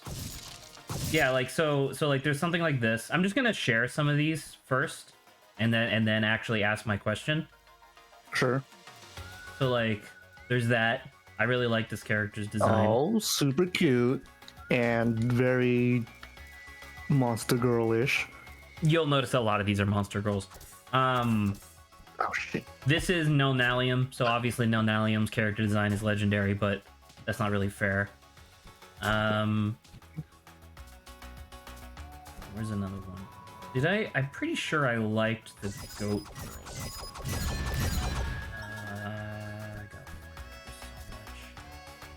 A lot of the stuff that I end up liking... Oh, here's Nalnalium again. Whoa. Fight that guy. All right. Kill him. See if you can. I Nice. have longer range than you somehow. Here's another Nalnalium one. Oh, that's super cool. There was one in particular, but I guess I just never liked it.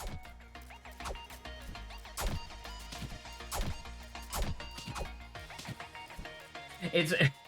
I was just about to say something really fucking stupid. Uh-oh.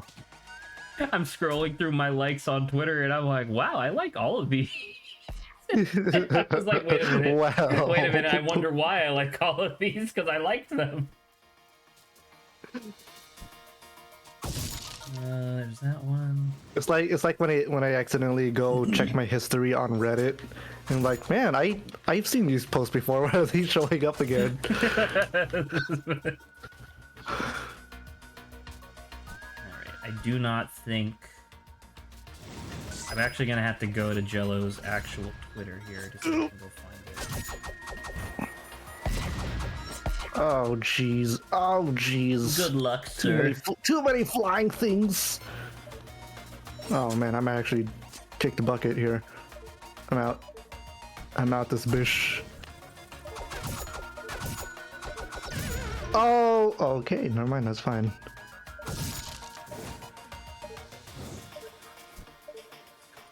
Like shit.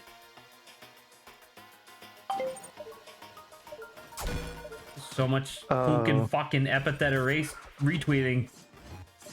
Oh man. Are you dead yet? Not yet. Oh, you will be. There they are. God. Oh my god. Oh, he fucking bopped you on the head.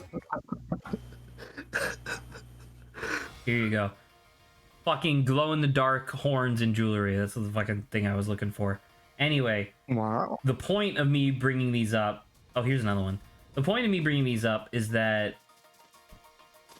I can't really think... Oh, it's extremely rare for people to have an OC or a character that they just draw, even if it doesn't actually have a character associated with it. Just like a thing that they draw that isn't conventionally attractive in some way. You are right. And I feel particularly weird about that because obviously it makes sense. But in addition to that, it's like I thought conventional stereotypes about attractiveness were bad. So then why did everybody reinforce them? That is a very good question, and all I could think is that it's like even though we could say that like yeah those conventions are They aren't bad, but they're not good They're either. not. I would largely say that they're more harmful than good. It's I don't know. I feel like it's just some weird psychological thing that is like, even though we make that. Oh, wait, this is the same play. Oh no, not again. Even though we say that those are more harmful than good, as you say, we're still somehow attracted to them. I don't know if it's like I mean, you say somehow. It's obvious why we're still attracted it's obvious to them. why, but it's just the clearly... sort of. But yeah, like you get what I mean, right? Where it's just like. When's the last? Like, I can't think of the last time somebody willingly shared or created an OC who was just kind of like a 5 out of 10, male or female. Oh no! What the... Get out of here! Get out of They're here! coming!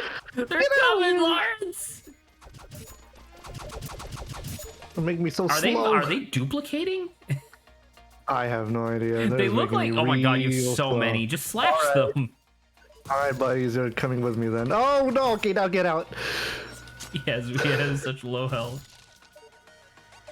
So I don't know. Anyways, I guess that was just like, because it's not really a question or a concern or whatever. It's more just the sort of thing where it's just like, because conventionally attractive things are easy to market and be popular, like people can look at a character and either based on personal preference or just like generic assumptions can point at a character and be like, that's hot. Yeah. You know, or like that's cute or whatever.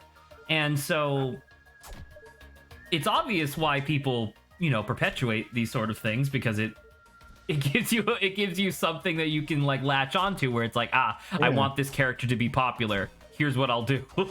You know? Ooh. Oh yeah. I think part of the reason why we get attracted, or well, I mean, we know why we're attracted. The reason why it works. I don't need to be. I don't need somebody to explain to me why I'm attracted to fit girls with busty figures like that. Well, like that's just genetic history. Like that's not really anybody's fault. But I guess what I was trying to say is that characters, like all characters, need charm, and that's not necessarily attractiveness. It's just whatever is charming. Like I wish I could think of an example of a character while playing the game of a charming? character. I'm trying to think of like some monster-ish character. In like, what way? I don't know, Like in what context? I don't know, like supposedly a ugly monster, but in actuality, it's kind of one of those things where you raise your eyebrow and you're like, this is ugly. I don't want to say ugly is the word that you would have to look for. God, I'm trying to think of an example, but I can't. Come on. I don't know. I have a poster of like some Avatar stuff. I'm looking at Momo. I'm like, okay, I'll use him for an example because he's just a monster. But he's cute as fuck, though. He's still cute as fuck. Is he a monster? He's basically an animal. I guess animal, like, you know, less human, I guess is what I'm trying to say. Sure. Even though Momo has human features. He has the adorable eyes and like, oh my god, Lawrence. I think it's infinite. I know. Just slash them off here. There you go. Before this bug just fucking kills you. Yeah, as he will. Well, because like Momo is like a cute character design, or not even really character, like cute creature design, because he's based on, you know, just like cute features from animals. Like he has the big eyes and the, you know, the fuzziness and stuff like that. So it's like, it makes sense why people like Momo as a character, just because he doesn't follow the same, like, you know, standards as like a human character. Dude, that guy had your number. He was like, I know exactly where this guy is about to swing. Dude. Oh, that was unfortunate. Hey Lawrence, can I reveal something to you? Okay. I don't know. You let me know if you want to take a break from the game at any point. Just because it seems like you're having fun, but maybe getting a little exasperated because you're less than half the way through stream. It is. Oh man. It's been an hour and 40 minutes. I could keep going a little bit longer. Okay. Well, like I said, let me know if you need a break. We could Alright. we could pause and just like chit chat for a while you rest your hand and brain. Yeah. I don't know. That's just my thing. That was just what I was bringing up because it's just like on one hand it's super obvious why people don't have more because it's not even necessarily like ugly OCs that I'm like looking for. It's more just like mediocre, like just dudes, you know, just people that just kind of like exist and vibe. Yeah. Because like Okay. how like because. Actually, I'm thinking about it now. The percentile ratio of like attractive OCs versus like conventionally attractive people in the world is an enormous disparity. Yeah. And I feel like that's one of the well that was almost excellent. I didn't expect to make it, so I That was flipped out. almost excellent for a second there. Yeah. Congrats. I don't know. Although I guess like when you're watching like, because like a lot of people just watch like reality TV or sorry like TV that's filmed in reality, Sure, not yeah. reality TV. Reality TV is something else entirely. Whereas on and obviously you hire actors for their looks and less for their talents sometimes. But sick. That was great. So I guess that does skew your I guess that might skew your vision of like what people normally look like, I guess. I don't know. Saba says you should bring up this topic later. Actually, Saba, Saba's in chat. Hello, Saba. Happy while you're New there, Year's. find an example of a character OC that's charming but not attractive. Charming but not attractive. That's actually hard. There's a lot of like charming villains that are still hot. An OC that's a good way to put it. An OC who's charming but not like conventionally Not attractive. Yeah. Iroh. Ooh. Okay. He's charming Now we're as getting fuck somewhere. in like an old man sort of way, you know? Yeah, 100%. But attractive. He's Not an old man. conventionally. He's not young. He's a fat old man. Although And then in after book he 3, works it's like, out- all right, we're moving somewhere else now. after he gets all fit in prison, he turns into a UILF. A UILF. Uncle I'd love. I love. Just saying. Saba, you God put damn it in banter ideas, Saba. I am presently chit-chatting with Lawrence, but I did want to say that I have no idea if Lawrence wants to even remotely address this, but so the journey to me getting to this topic of conversation was quite interesting because excuse me, it started with botanist's log. 3046. That's in the future. That is in the future. So it started with I remember because I lived through Gamergate, but I was on like the fringes of like news media at the time, so I never really like learned or fully understood what Gamergate was overall. So I wanted to watch a video on like what was Gamergate. Oh, you on Lawrence. delayed There's son of many a spikes bitch. everywhere. You'll be fine though. You just start back here. Man, this game's way harder than I thought it would be. I think it's also Like, just give because me- you're out of practice with like platforms and stuff. That's all. Yeah, that's true. Cause like, give me 100 enemies, I'll deal with that in a few tries. give me a jumping puzzle and with stuck. an imprecise movement method such as the grappling kunai. Yeah. It's like, yeah, I can see why this might be a little difficult. Yeah. And I'll suffer for the rest of my life. Yeah. But anyway, so I was watching a video. It was like a 2-hour long video essay. It was very good on like the history and of Gamergate, like what it was and what was happening and stuff. And surprise, surprise, a lot of the Gamergate stuff just came from like racist, sexist, like internet people from 4chan brigading people and whipping the media up into like a frenzy.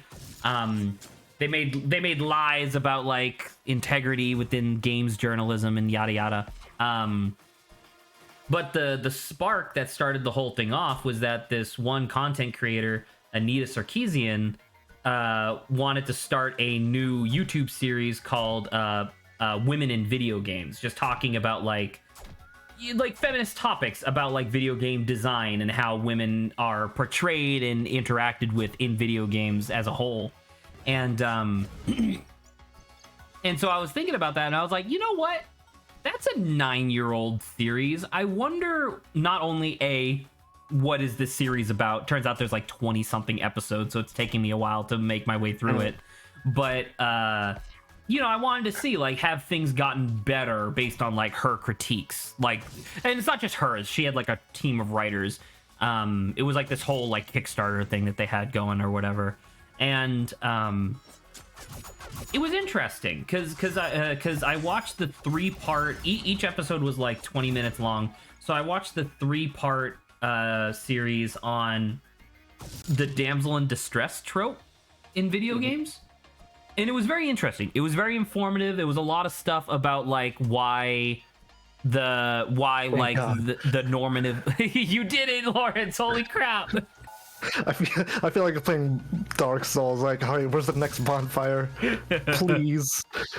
But yeah, anyway, there was a lot of stuff about the damsel in distress stuff that was like kind of cool. It was a lot of like feminist perspectives on like how the trope is harmful and yada yada. It like I said, very well done, very interesting. I'm planning on watching more of the feminist frequency stuff relatively soon. But they're like, I want to say out of every like 7 statements that she made, one of those 7 statements would be, I don't know, it would rub me the wrong way as a like, that feels a little weird. Like, Oh, example? I do have an example. So damsel in distress, right? Okay. In the 3rd part of that part of the series, she was discussing like, well, what can we do about the damsel in distress trope? Like, because it's clearly like a staple of writing and it's not exactly a harmful thing. It's just how people have utilized it over time that's harmful. It's like, okay. Yeah. So she goes over like different ways that video game companies have tried to subvert the damsel in distress trope and cover it. And so she talked about how there were a couple games where like Mario got kidnapped instead of Princess Peach, right?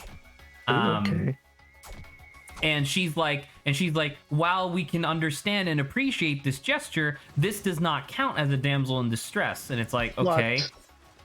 It's like, right. this does not count as a damsel in distress because Peach, like Princess Peach being locked in a jail cell for the entirety of the game has different social implications than Mario being locked in a jail cell for the entire game, because men don't have the social stigma of being like helpless like women do. So despite it literally being the same trope in reverse, it is not offensive. And I thought about that and I was like, I get what you're saying. I think it makes a lot of sense because she was literally just stating like this social bias doesn't exist for men. So having men in the same situation is not offensive in theory. But then I was thinking about it and I was like, but wouldn't that just kind of make it a social bias eventually? I guess. Yeah. I don't know. And it was the sort of thing where it was just like I said, 6 out of 7 points were totally fascinating and really interesting perspectives that I never really thought of before. They one of the, I want to say it was like part 2 of the series started with a montage of like, do you know how many games from the early to late 90s and 2000s start with a woman getting physically beaten to establish that she's a damsel in distress?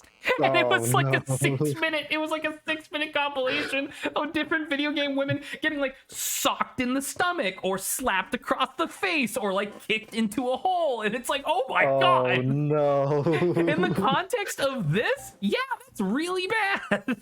It just felt so horrible. Oh, that's The real charge attack might unfortunate. be fun for you, but the slingshot's also really good. Elastic ropes. Oh. So it's kind of faster. This does not allow you to do anything new. It is kind of faster if you get really good at using the slingshot in vertical situations, essentially. That's very situational, though. I would probably, if I could recommend, I would probably say solar battery, just so that way you're not as hurting on health. And then charge attack. Actually, I think you can afford both. I can. I have 766. So I would probably get both of those. Yeah. Hold the attack button to charge your katana. Continue to press the attack Volley button of repeatedly. Furious. Oh, hell yeah, Yeah. dude. I thought it was just a normal charge attack with little die. It's like, but wait, there's more. Nope, if you keep mashing it, you fucking sashimi them. So yeah, I don't know. I think it was just an interesting thing, the feminist frequency video, because it's like, on one hand, it's not a series that I find enjoyable enough to so do the charge and then let it go. That's what the charge. It's a whoa. Oh, okay. But then it said keep pressing it. I think it's keep pressing it while it's out, so that way the sword just stays there and spins more. No, I guess not.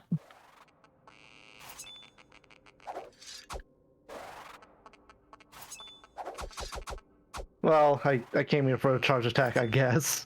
You did get a charge attack. So I think what I would like to do at some point is... Oh, hey, you found it. Oh, okay. Oh, that's what it is. You get to do it You again. got me. Yeah, there you go. Isn't that cool? Oh my god, I forgot about that. Oh, Congratulations, by the way. yeah. You got the electrifying shuriken. Shuriken. Makes me feel up the uneasy, shuriken but pick anyway. it up anyways. B to throw. I'm guessing it's this button. Oh, dope. Hit that. Boom. That's how you Okay, complete circuits okay. now. All right. So yeah, I think what I'm gonna do is that over the course of like the next little bit, I want to watch like all the feminist frequency stuff, and it would be impossible and very unfair to the subject matter to try to like summarize all of their points in like one banter topic and then try to discuss it. I feel like that'd be really unfair. But I think what I would like to do is just like over time find like little ones where it's like, this is really interesting overall, like just really fascinating. But then there's just like this one little part where it's like, it's so weird. Yeah. A little bit of a give and take. Like Oh, this one has a thing.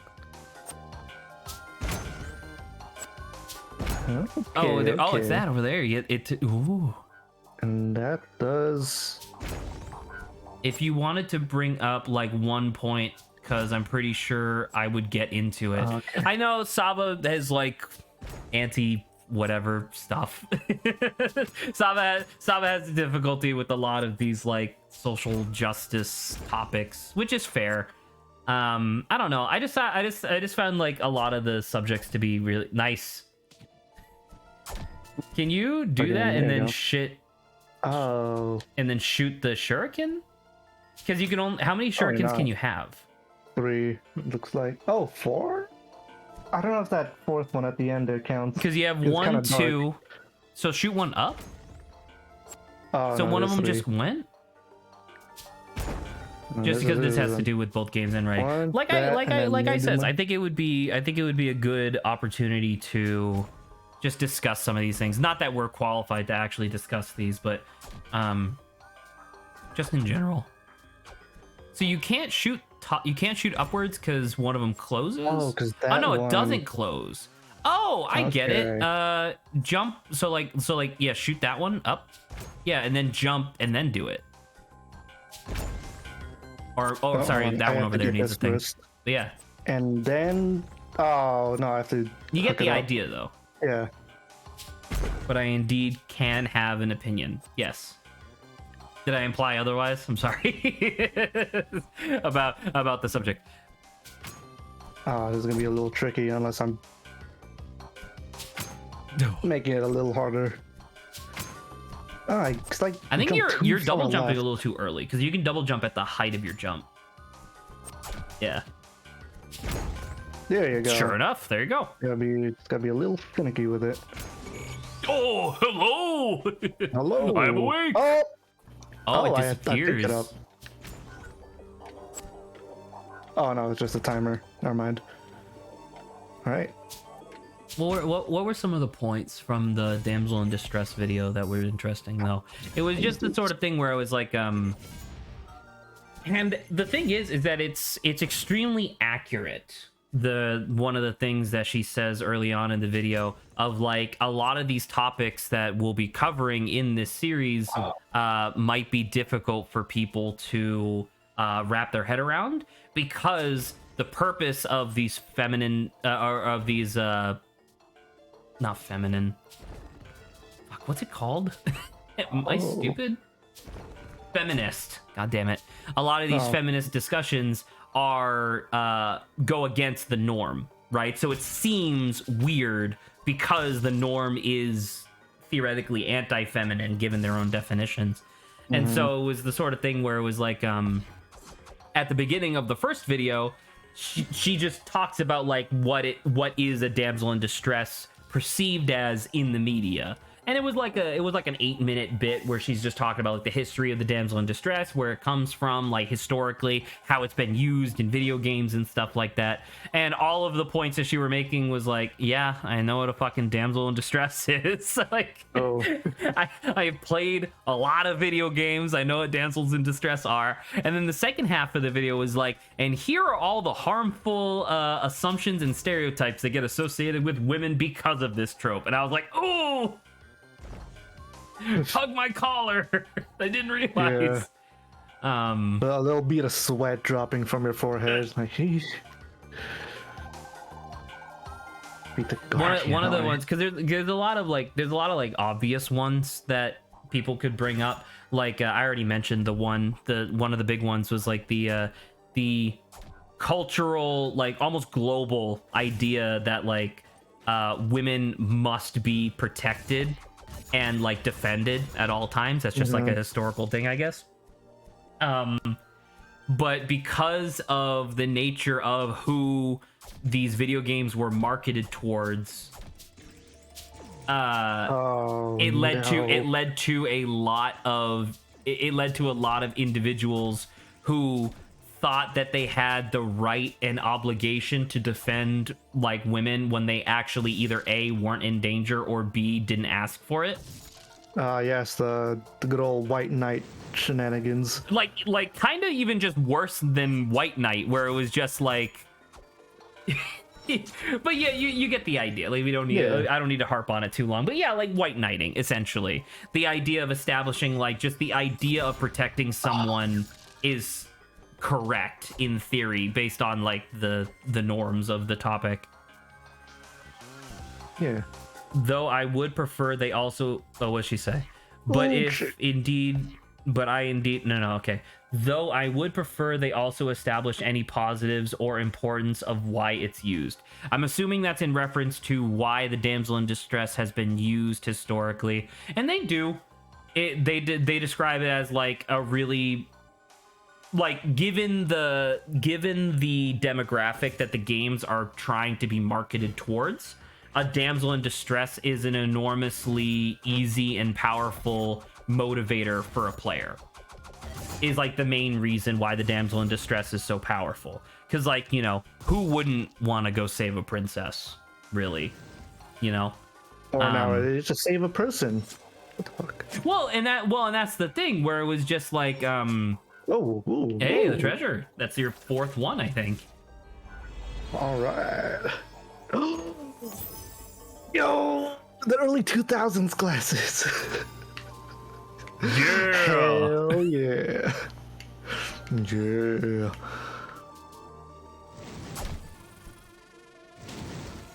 Anyways, didn't mean to distract Isn't you. it interesting though that perhaps Switch the motivation isn't as great? These sentences don't really make much sense, Saba, but I'm going to trust in what you're trying to say. I guess the sentences are really hard to interpret in the context of a sentence that we said a little bit. Kind of gives the damsel inherently more value. You are not reading it. You're not even reading it correctly. Am I not? It says isn't. It says isn't it? ISINT. Isn't it? That interesting though that perhaps Switch the motivation isn't as great. That's what the sentence says.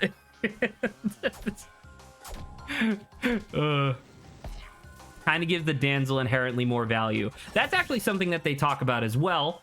The idea of it is true. It makes the damsel much more significant because, like, you know, the damsel is like the thing that you're questing towards. But that's kind of the problem, or that's part of the problem, rather, is the idea that the damsel in distress is perceived as a thing in the narrative. You know, when in theory the damsel should be perceived as a person. It was actually, you know, not to toot my own horn or whatever, but I will say I got a little shocked when they used Spelunky 1 as an example of like a game that does the damsel in distress pretty poorly. Yeah. Right? Because to be fair, you could change the. Well, I guess you'll discuss that. That's in part a of the second. problem. They actually address that. They address the idea that, like, yes, the default damsel that you start with is the busty blonde woman in the skin tight red dress, right? A lot of like theoretically objectifying tropes being associated there.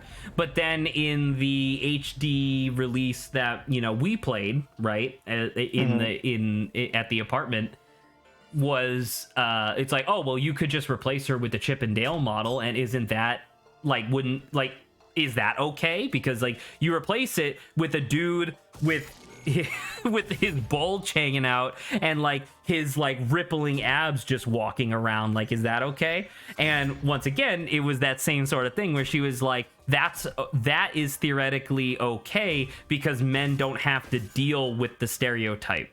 And it's like, I don't know about that. I'm not touching that. I'm not touching that with a 10-foot pole. That feels not correct, I guess, but I don't know. But then the one that I particularly agreed with was the idea of like, well, you could also just replace both of them with a dog, which probably means that they're not really a human. Like, if your function within a narrative or game can be replaced by a simple animal, that doesn't necessarily bode very well. Yeah. And so it's like, and they also address the thing where, in retrospect, it kind of does make sense of it being like a little weird, of like the damsel, when you pick her up in Spelunky 1, you'll recall that when you pick her up, she automatically gets knocked out for a little bit. Yes, that's right? true. So that's a little iffy on itself. And then the game does not punish you in nearly any way for throwing her. That is true also. The only punishment for throwing the damsel is, oh man, she might land on a spike, or she might get like set next to a trap or something. You know? Yeah. And so it becomes less about throwing the damsel or not throwing the damsel, and more about like, where am I gonna throw her? And it was just one of those things where I was like, yeah, it's a little weird, actually, I guess, when you, like, in these contexts that, you know, obviously are not normative, like, people don't normally think about these sort of things, I guess, it does get a little weird. I mean, yeah. You know? They're a little right on that aspect. Baba's been talking a lot in chat. I should probably address these. Okay, so what was the last thing that Saba said? Isn't the problem... okay. This was a little bit ago, but Saba says, it feels more of an archetype, I think, at this point, but some may say that's the same thing. The idea of a trope and an archetype, it's kind of iffy as to whether or not you can identify one as one or the other. Because archetypes are inherently tropes, you know, because you use them, they're cliches, like they're familiar. That's one of the reasons why archetypes are so useful. And so it's like, yeah, the damsel in distress probably is. Hey, can you go to the right? Right. Oh my god. I thought so. I thought that was suspicious. You don't have enough for anything. Yeah, oh, but you got some kunai. Cool. Let me read this for a little bit. Stunning. Okay. But yeah, so I guess the difference in this particular context as to whether or not an archetype, like, is the damsel in distress an archetype? It is, in a literal sense, an archetype, I would think. But I think that the argument that was being made was that it's a harmful archetype. You know what I mean? Because it like reestablishes and reinforces, in theory, like a negative stereotype for women, I guess. There was a whole section in the second video where they talk about, man, look at all these games that literally use women as an object. That's the part where they talked about Spelunky. But there was also like another one of my favorite games of all time, Fat Princess. They talked about Fat Princess, and I never really thought about it. And it's like, oh well, obviously now that you mention it, yeah, Fat Princess does literally objectify women, because the fact that they're a person doesn't matter. All that matters is that they're just a flag that you can feed cake to make them fat. Yeah. You know, and it's like, actually, yeah, in that context, it's not cool. Anyway, what else does Saba say? Saba says, blah, no. That is icky. I'm assuming that's in reference to when we were saying that in theory, based on the video, the Chip and Dale model is okay. Once again, I don't agree with that point. I don't agree with the idea of like, just because it's not a common stereotype that people suffer through doesn't mean that you shouldn't be aware of it. Like, that's weird. Yeah. But what else does she say? Argument of fewer people suffer from that. I was like, people still suffer from that, no matter how few. Like, and I mean, because that's kind of this. Well, not exactly the same thing, because once again, like, in a very literal sense, men experience a lot of things differently than women do. But like, you know, there is that stereotype of like attractive people being dumb. Oh, yeah. You know, so like the Chip and Dale model doesn't solve any problem. It just introduces a new one, but it's less famous, I guess. Anyway, Saba says, what do you mean by simple animal? Listen, Monty's pretty stupid. I can't help that. If their eyes are pointing the wrong way, Dogs or cats are highly important. Actually, in Spelunky 1, there was only a dog or a sloth. They didn't have the cat or hamster yet. So that's that. Which is actually leads into like a different topic, because I saw somebody like only a couple years ago in the chat when Spelunky 2 came out was like well, now that Spelunky 2 doesn't use people as the damsels anymore, should we discuss the animal abuse? I was about to mention that. And it's like, it's kind of not good. I think. You know? I don't know. I don't feel confident in being able to answer this question. Anyway, what else does Saba say? Highly important, but that's not the point of the game. I don't see why it inherently matters when players can throw each other to their deaths. True. That is true. I think one of the biggest parts of the discussion, I guess, in terms of like this topic is not whether or not something actively matters to the game or narrative, but whether or not it's like a norm, you know, that people just kind of like pass off as being okay because people are used to it. Whether or not they've been desensitized is irrelevant.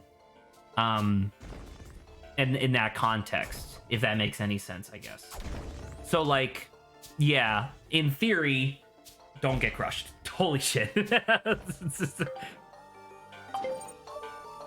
You're okay, right? You're making progress?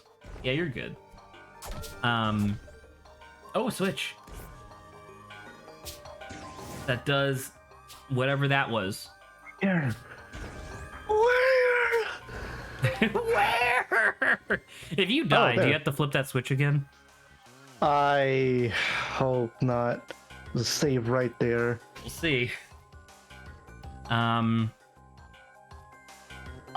Okay, what else does Saba say? Man, I don't entirely. I don't know entirely. Think so. Come on. I think it's more complicated than that. Unfortunately, I don't know what that's specifically in reference to, but whatever. Yup, exactly. The jock archetype as well. That's true. Once again, and I guess based on the feminist frequency video, the jock archetype doesn't really matter as much as like the damsel in distress archetype because damsel in distress affects women? Question mark? Big question mark. Which I think is fair. I don't know. One of the points that I saw because I wanted because after I finished the 3-part like damsel in distress thing, I was like, these are really interesting. I wonder what the long-term response from like the feminist community has been to these videos. And needless to say, for the most part, pretty positive. It brings to light a lot of things in the games industry that people just don't realize, which is fair.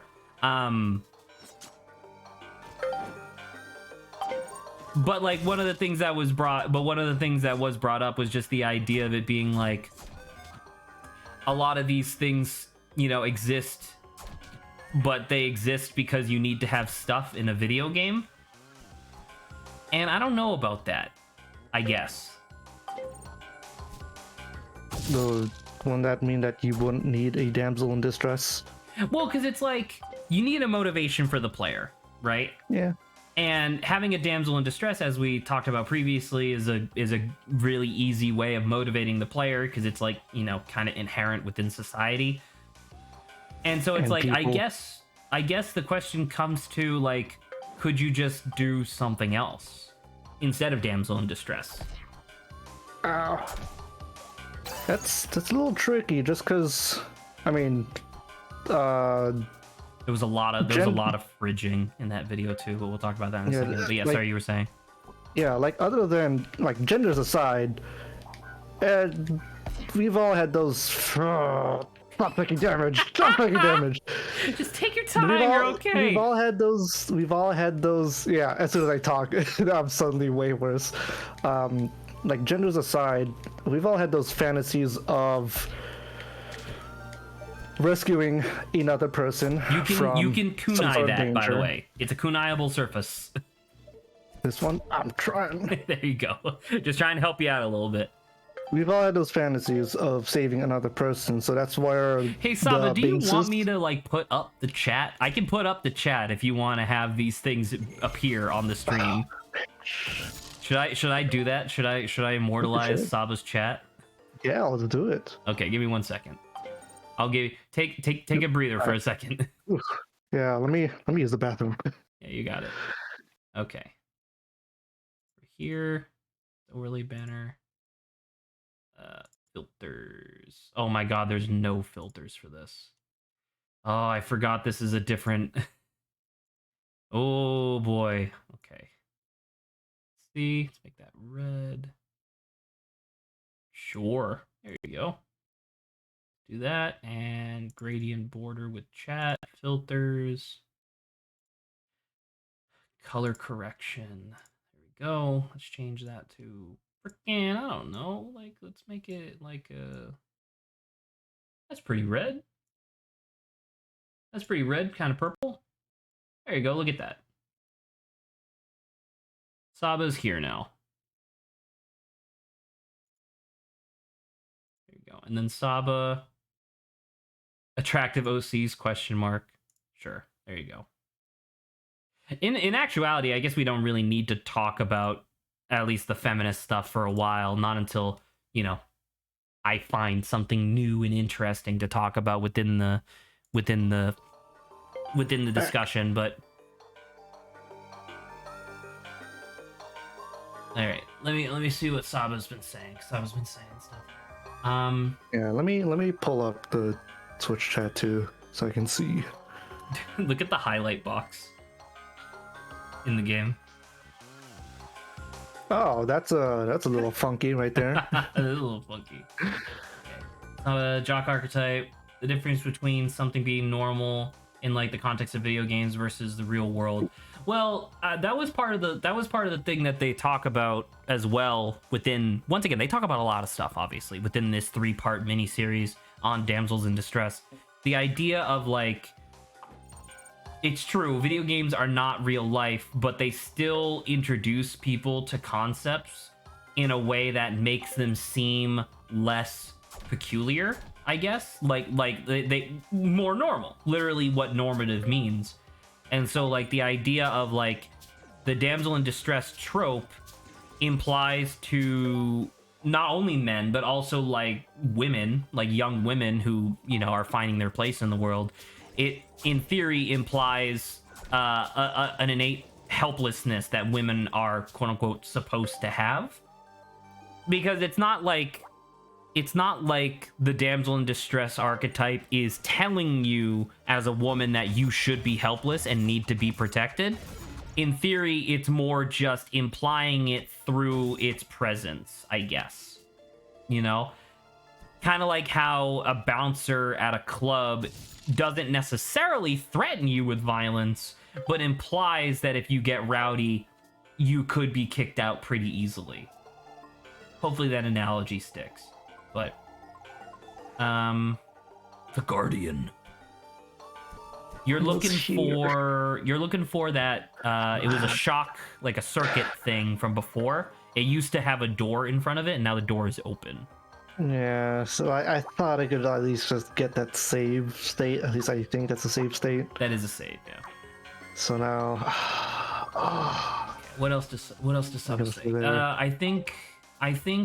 I just think as well at some point people like don't want to be portrayed as anything bad, just good. In one sense, I don't necessarily blame people for that. You know what I mean? There are a lot of people like in recent, once again, this is like political stuff, but hopefully it's okay. What's happening in Ukraine is really tragic, and people are losing their homes and their lives and stuff like that. It's awful. But I do see a non-zero percentage of people who either are Pakistani or are in theory talking for Pakistanis, which is less cool, discussing how disappointed they are that Ukraine is getting all of this sympathy when Pakistan was turned away at every available opportunity.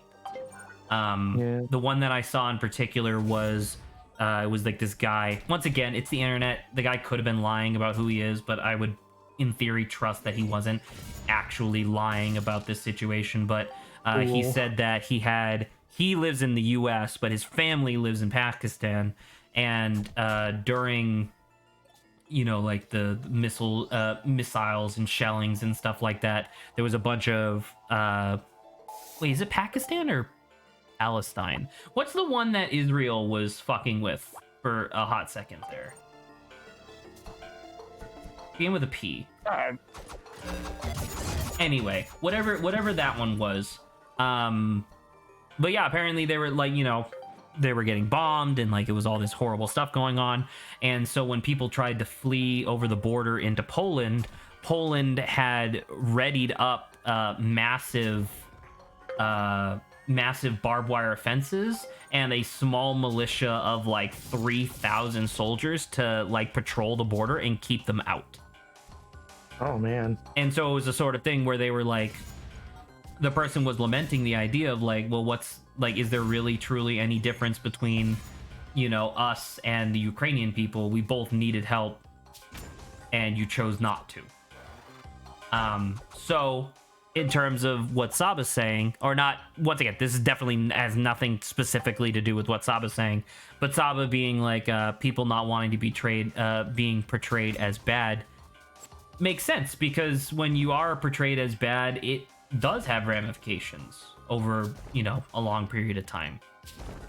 So yeah, Especially when it ends up becoming a stereotype, and you know that's like the worst case. like I can only imagine what it's like being like a person, like a kid born in the US in the year 2020 of our Lord, only for like a few years from now, when you reveal like, oh yeah, I have German heritage, everybody just goes like, Al Hitler.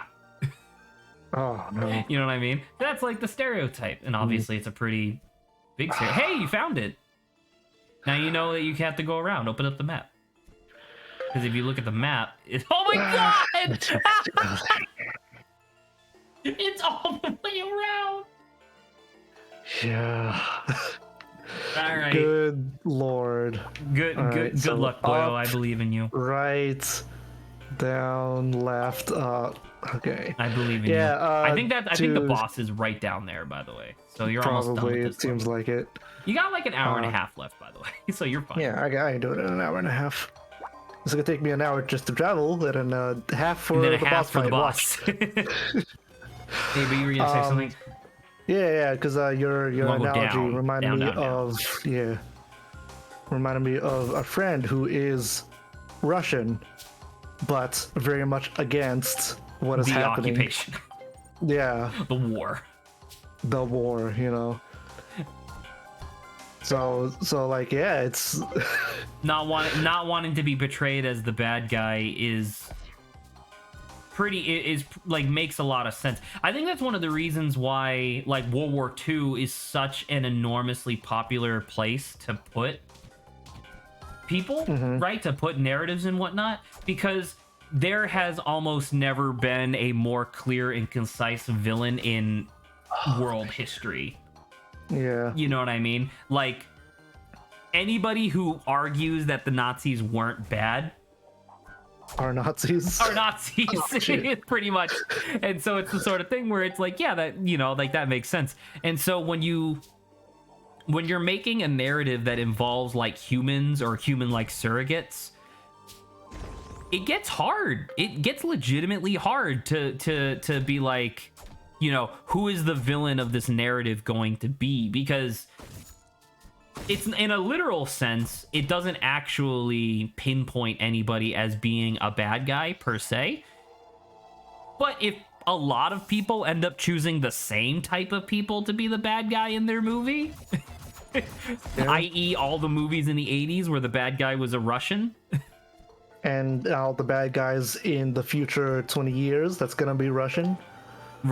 or Japanese, which is a Or trend, Japanese. Or Chinese. or Chinese, which is another one. Yeah, I don't know. Anyway, let's get back to what Saba, once again, Saba's been talking a lot, Okay. so that's fine. I feel like I'm going to talk about this again anyway. Oh, that's in response to us putting up the chat or not. Lol, I said it's fine. I feel like I'm going to talk about this again anyway. But by a certain point, it can also say, I'm assuming that's say, yeah, because that's a caps lock. Okay, say that the audience is kind of immature and needs their hand held when it comes to themes and topics. Yes and no, I think.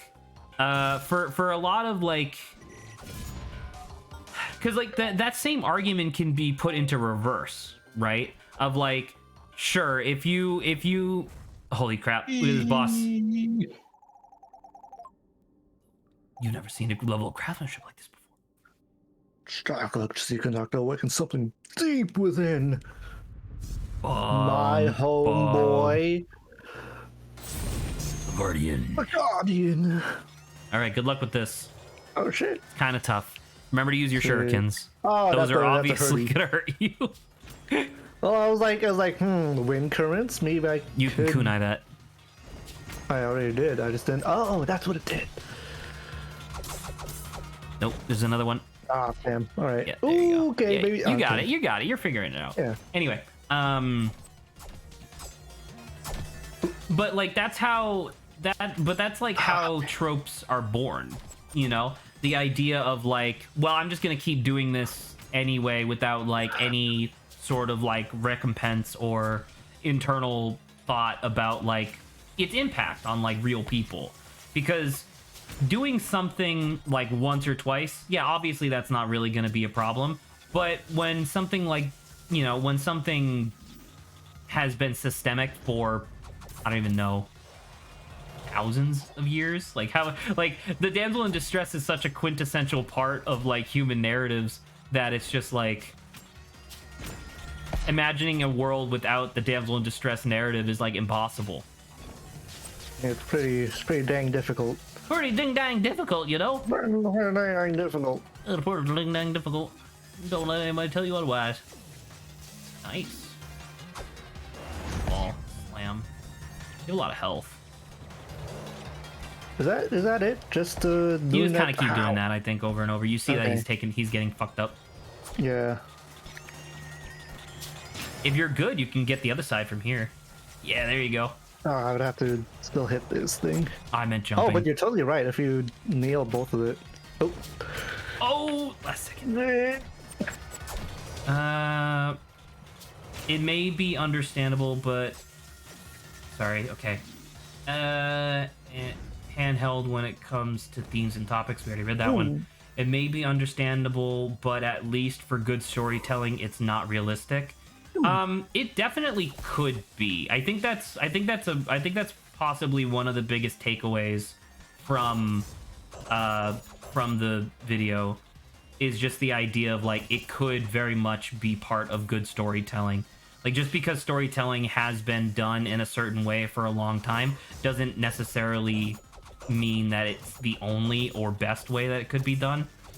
If anything, I implore storytellers to, you know, oh my god, Lawrence, you're doing so well. Look at this. I'm just gonna cheese this dude.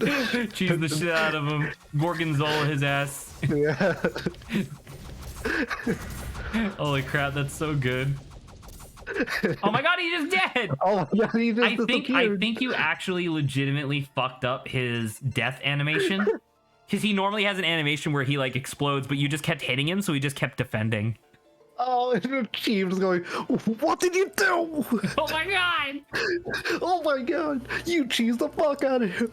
I guess I'm also speaking more nuanced characters having flaws. Yeah, no one said that characters can't have flaws. It's just when those flaws are built upon and reinforce stereotypes, that's when it becomes a problem.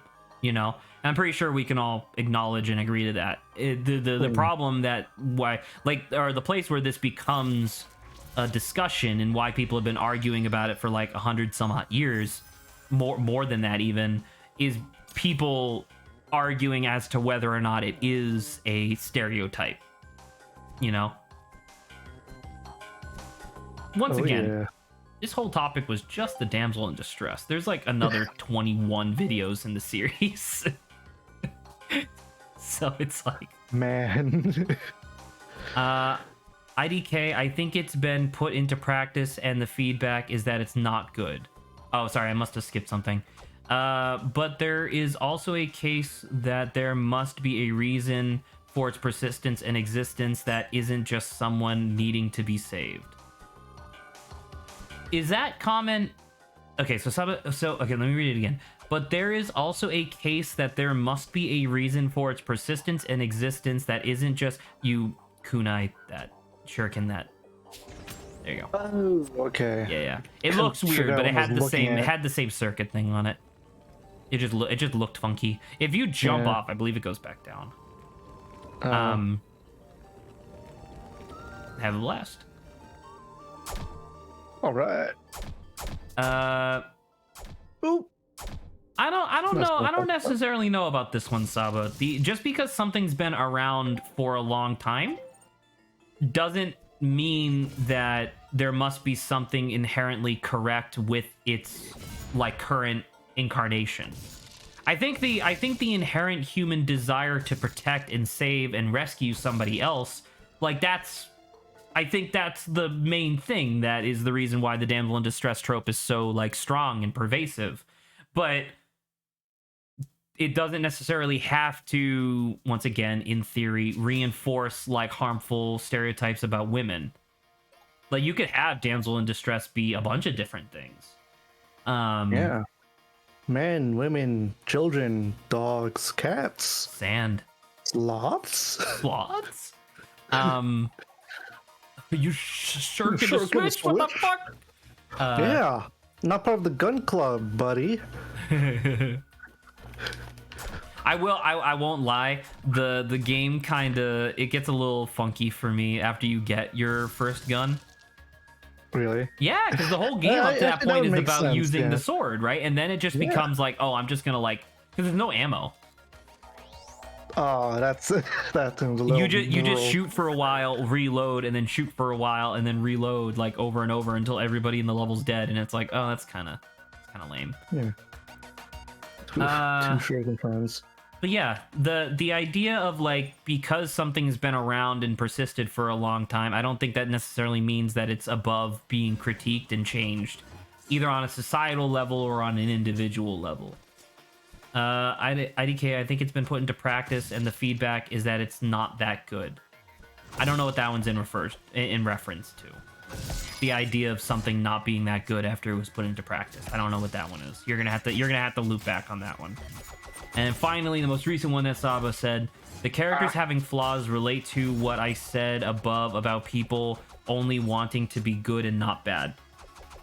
On one hand, people, like, if somebody feels like they empathize or relate to a character, while it's not exactly fair, I don't feel confused when somebody then tries to defend that character. I think possibly one of the more like best recent examples in my mind is people relating to Ellie from The Last of Us 2 after she like grew up and became like a full-blown adult in her own right. A lot of people still related to Ellie in that way because they were thinking of her in the context of Left 4 Dead 1, despite the fact that a large portion of the admittedly subpar narrative of Last of Us 2 was built around the idea of like, nah, Ellie was fucked up. She wasn't a good person. You know, just because she did good things doesn't make her a good person. And so when people were still defending her shitty actions, it came off as weird, but that's because they were identifying with the character. So once again, Saba talking about the idea of like nobody wants to be portrayed as the bad guy. Yeah, of course. But and I think that's where it comes to everybody having their own personal level of responsibility towards you know, like being reasonable towards a narrative, because not everything can be about, I don't think everything can be about, what you calls it, it's hard to put this kind of topic into words, because I feel like I'm dancing on eggshells, but I'm the one that put down the eggshells. Yeah. You know what I mean? You fool, this is your trap. This is my own trap that I fell into. How do I put this? There's a level, like there's an assumed level of reasonableness that you can expect somebody to have. You know what I mean? Like, just because a character might be a bad guy doesn't necessarily mean that somebody has the obligatory right to be upset. However, if that bad guy, once again, reinforces stereotypes and negative stuff like that, then they probably have a much, you know, more comfortable leg to stand on in that particular circumstance. I like how when it's just me and Lawrence on Sundays, we usually end up talking about like really heavy stuff. Remember when we were talking about fucking Mario Kart? Yeah. We were talking about Mario Kart for a while. You talked about your animation. Yeah. Charming characters too. I think charming characters was what led into this. It did. Yeah. It was charming. It was charming, but not attractive characters, and then it became something. Just like a tangential like, anecdote on the feminist frequency stuff that I was Yeah. watching. Anywho, Ooh, that's a lot of text by Saba. that's a lot of text by Just Saba. taking a little quick look at that. I don't think we're talking about her. She having flaws excludes her from the type of character I'm talking about. But then you gotta, like, I don't know what you're talking about then, because that's a character with flaws, which is exactly what you were just talking about. It's a character with flaws that people identified with, so I don't know what you're talking about then. You know, you gotta work with me here. If you're talking about, like, Princess Peach, where her greatest flaw is that she seems kind of ditzy, I don't know. You know, that's, in theory, that's because Princess Peach isn't really a character. Neither is Mario, to be fair, but Bowser's more of a character than either of them, which is kind of interesting to think about. And Luigi's my character. Yay. Luigi is a character though, which I think is cool. Hell yeah, dude. You know, because like, you know, Mario has so many solo games, but usually the solo games just don't really have, like, he doesn't really show much personality beyond just being kind of milquetoast. Whereas Luigi, like, you have the Luigi Mansion series, and like every time he shows up in anything, it's always just so charming. Yeah, dude.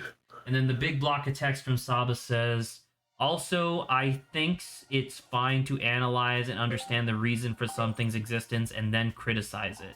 It just feels like though people just take a look at some kind of surface level and then they say you need to chuck it. Sure. I can appreciate what you're saying there. I definitely think that there are a lot of people, sometimes me included, who will look at the surface level of something and then just immediately start criticizing it. I will say that I do not get that. I do not get that feeling from these, like, you know, feminist frequency videos that I've been watching. They feel extremely well researched, and while they are obviously opinionated, that's because the subject matter requires opinions. You know, hard to say. I think the example that she was okay, so this is Saba replying. I think this is Saba replying to me saying I don't know what she was talking about before. I think the example is the archetype for the character known as a Mary Sue. Talking about Mary Sue is the we haven't brought up Mary Sue's. Sue's at all. Am I crazy? Have we mentioned a character that could be a Mary? I don't know. Well, because Saba was saying, I guess also having. Oh, okay. So I think what Saba was saying was that, because this relates back to when Saba was saying that, like, people just, and once again, this is her opinion, but like her saying that people just seem to want characters that have no flaws. Not necessarily being portrayed as villains, which was what the topic was originally on, but just being portrayed without flaws. And a character without flaws would be a Mary Sue. Yeah, that's what she says. A character is just being good with no flaws. There's some more stuff that goes into being a Mary Sue. But yeah, you know, like Iris from Ace Attorney. From Pokemon? Oh, okay. Or from Pokemon. She has the exact same thing. She's like fucking like 12 or whatever and becomes the champion of the Unova region because she's a Mary Sue. Anyway. Yeah, I think that's the literal term that's used. Yeah, okay, so sure, I agree with you, Saba, in terms of like that is the term, but what does that have to do with the topic at hand? The topic was pretty much exclusively about the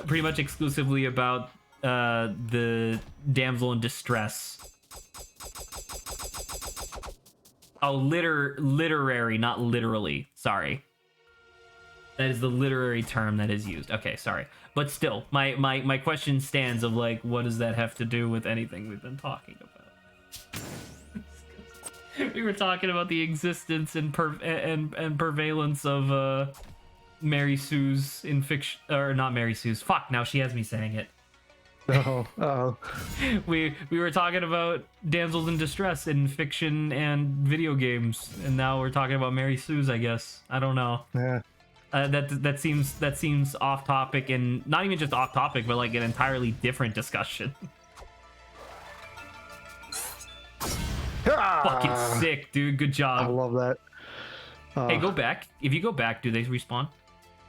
Okay, not yet. You'd have to I like guess it load takes a out of the while. area. I was gonna say, if you see like a bunch of them in a row, you should like. Yeah, look at that. Oh man. Give me more. Give me more. Well, you had like I- 4 in a row there for a second. There you go. Ooh. Oh, More come hits, on. you fool! It's an initial slice while I'm charging. Oh. Be executed. Is there a term for a Mary Sue that refers to a male? Oh, wait a second. It's also Mary Sue. You already found this. Yeah, this was the first one you found.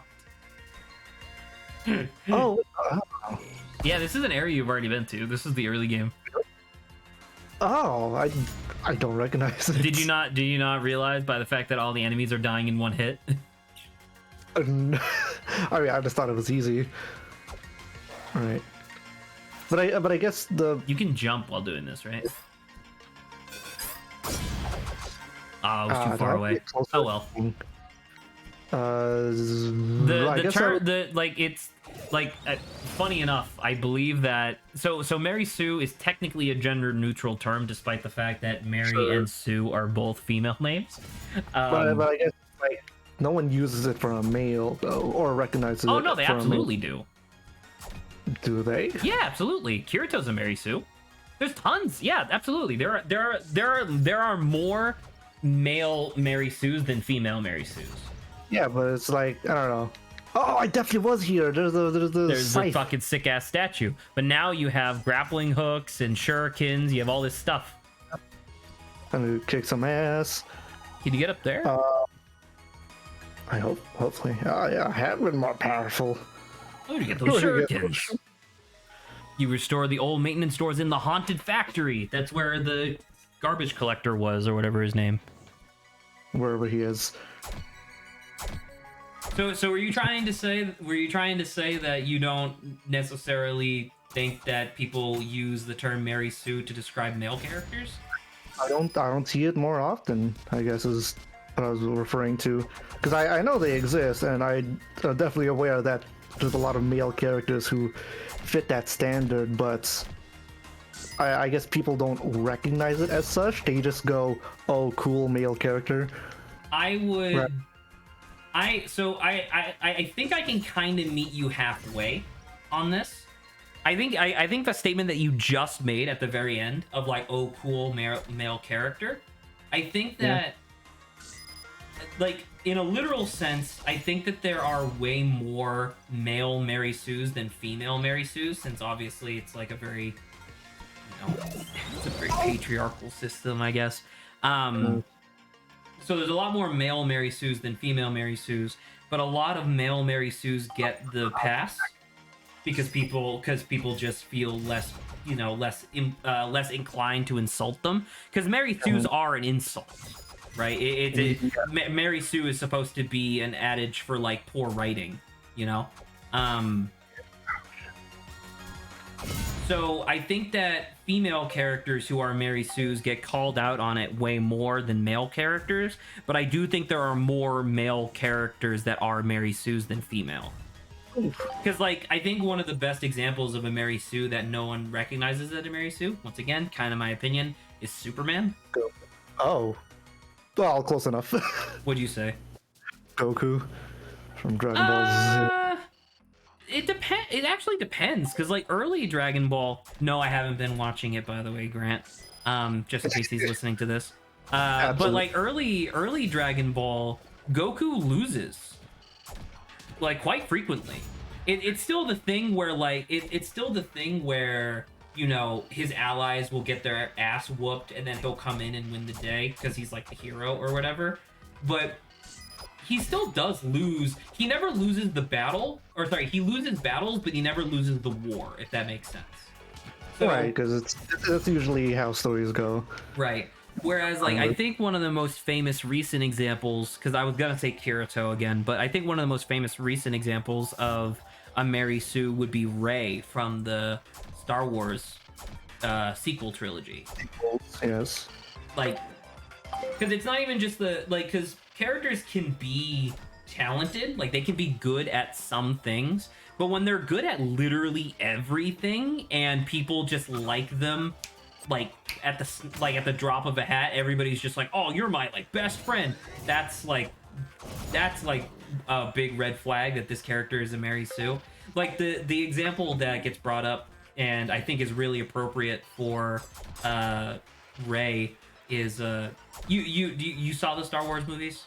Yeah. So she's on that desert planet, right? The not Tatooine, right? Right. She's on that desert planet. It kind of makes sense that she's scrappy, that she knows how to fight, and that she can do like some engineering type stuff, right? Because that's what she did for her entire life up to that point was, you know, scrounge through old ships to go find parts. Yes. So those kind of make sense. Why did she never leave the planet? Do you remember? No access? Poor? Debt? I She don't remember. purposefully chose to stay on the planet because she truly believed that her parents would return one day. Ah, yes, Right? that. So that was like her explicit reasoning. She said that she never left the planet. She never even got into an active working starship because she truly believed that her parents would be returning one day. So with that being said, in The Force Awakens, why is she able to pilot a giant, bulky Millennium Falcon with precision through a desiccated Star Destroyer? You remember the part where she's like flying through like tiny gaps and doing maneuvers and shit? Things that would make Han Solo blush? I don't know. I think I sort of remember, but I also remember Flynn being there.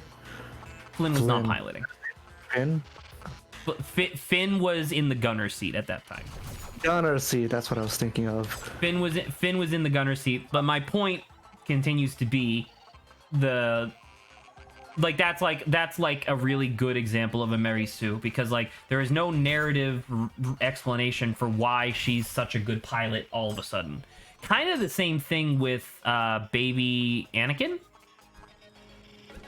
but you could chalk that up to him being talented at piloting, I guess. I'm about to say, wasn't Anakin's whole thing about is like he's prophesized for doing all this stuff? Not exactly. That was back when, well, because you recall that the prequel trilogy had a lot to do with midichlorians. So the idea was that Anakin had an extremely high midichlorian count, which means that he was more in tune with the Force, which, once again, it's like magic nonsense, where the more midichlorians you have, it's kind of like, think of it kind of like the Avatar state, but among Jedi, where the more midichlorians you have, the easier and more precise you're able to tap into this Avatar state of just being naturally talented at things. That's why Anakin could fly really well. That's why Anakin picked up a lightsaber and was able to use it like relatively easily at first, you know, because he had a lot of midichlorians. What the fuck? Oh my god! Have fun with that. Why do you think it's called the Haunted Factory? It's a treasure. Those robots. And Saba's been saying stuff for a bit, so I should respond. And look, you now instead of a tablet, you can have. Is that a? It's a CRT. Yeah. So you have a CRT head, just like everyone else now. Yeah, I am one of you, the people. I would actually stick with this one. This was my favorite. And when I say I would, I mean like literally I would. Not that you would have to. Saba is having. Is that also like having good intuition? I'll ask you, Saba. Obviously, Star Wars doesn't have to be super realistic, but can you legitimately tell me that Ooh. if you Ooh. saw a like, I think he was 10 in the first movie, the first prequel. If you saw a 10-year-old, you're gonna die. Oh my god, you alive. Oh my god. If you saw a 10-year-old piloting a fighter jet, doing like sick hairpin maneuvers, and then blowing up an entire like military base entirely by themselves, would you really just chalk that up to intuition? Or would you be like, that is not a human being? That is a monster in human skin. Good intuition. With a bright or incredibly dark future. I wonder which one it'll be. I wonder which one it will be. Good intuition is like a kid having a knack for you see that there was a little tutorial showing you a landmine. Yep. Good intuition is would be something along the lines of like, would be something along the lines of like, you know, if Anakin was like a really good shot, right? Like imagine he was able to pick up a blaster, and even as like a 10-year-old, he could shoot a target from like 100 yards. That's crazy. Like, that's a ridiculous thing to do for having like a little child, but you know, it could be, I guess. I guess my point being that it's a lot less suspiciously Mary Sue. In my opinion, at least. So what else did Saba say? Saba said stuff earlier, but we'll have to cycle back to that because now we're talking about Anakin Skywalker, I guess. LOL seems more like a kid's dream. I'm going to assume that that is an agreement of Anakin being like a Mary Sue. Being a war chief at age 17. Or sorry, age 12. Oh no, I just oh shit. It's gonna Cool. die. You're gonna die. I'm gonna die. They can't live in fresh water. They're gonna die. Well, Saba said something earlier. I think it comes from the idea. Okay, so this was like a while ago. I think it comes from the idea that from some feminist ideals view women's portrayal as mostly negative, so they swing to Mary Sue characters. That would be, I would commonly refer to that. You gotta shoot a shuriken through there. You see that hole? There. There you go. You got it. Just trying to, because I don't want you to die. There you go. Oh. That is a phenomenon known as cultural overcorrection, which that's entirely preferential, really. I mean, I don't necessarily begrudge anybody for wanting to be represented by a Mary Sue because it's a very powerful and attractive. Fast. Holy crap, he did it. You can go above. Can go above. They're just big blocks. I needed time to figure out where. There you go. Because otherwise you would have got crushed. And I didn't want that to happen to you. Go to the right. Yeah, there you go. Anyway, sorry. Now I'm micromanaging and I don't want to do that. But yeah, the assertion that a lot of feminists tend to swing towards Mary Sue characters, I totally believe that. I also understand it. Is it good? Is it a good thing to do? I don't necessarily think so. I think Mary Sues are just, you know, bad in general. You know what's really funny? Not even Jesus was a Mary Sue. Because he died? No, because he made mistakes all the time. If you actually read the Bible, like, not only did he trust Judas and allow him to make decisions and stuff on his behalf, but it was also just like, you know, Jesus said a lot of nice things and did a lot of nice things for a lot of people, but he still made mistakes all the time. And I think that's just really interesting that even fucking Jesus Christ wasn't a Mary Sue, but yet Superman is. Anywho, Feels weird thinking about a religious figure not being a Mary Sue. he's just as fictitious as Superman. How do you feel about that, Lawrence? Does that make you feel comfortable? I don't really care all that much, to be honest. No, I know. I was it was actually, it would have been New Year's. It was very surprising because we were playing code names, right? And I was playing with it was boys versus girls, and so I was playing with my cousin's fiance at the time and my uncle. Actually, he wasn't really my uncle yet. So he was also my aunt's fiance. So I was just hanging out with the male fiancés essentially. But The dudes. he gave the clue of fiction, Oh. right? And Yeah, so he said fiction 3, and so I'm sitting there with Drew, and we're looking, and it's like, okay, so unicorn, that one makes sense. Olympus, I think, was one of them, or Olympia, something like that. That was another one. And then I'm looking at the board, and I'm like, is it Angel?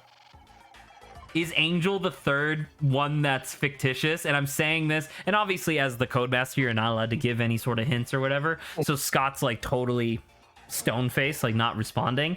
And then I was like, I don't know, let's say like Japan, because Japan was one of them. And I was like, there's a lot of myths from Japan, a lot of fiction, like manga and stuff. So maybe that's what he's thinking of.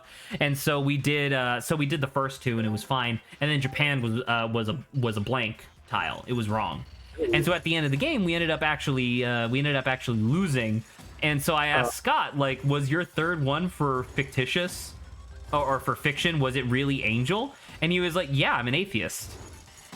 Ooh. And I was like, oh, didn't know that. Haven't you lived? And like, I felt bad because I was, but I asked him straight up, like, haven't you lived in North Carolina your whole life? And he was like, yep. Yep. North Carolina is a very religious state, so I thought it was a little peculiar, but it was still great. Anyway, back to what Saba was saying. I think it comes from the idea, blah, blah, blah, which I think aren't actually good nor realistic. I think she's referring to Mary Sue's not being good nor realistic. Sure.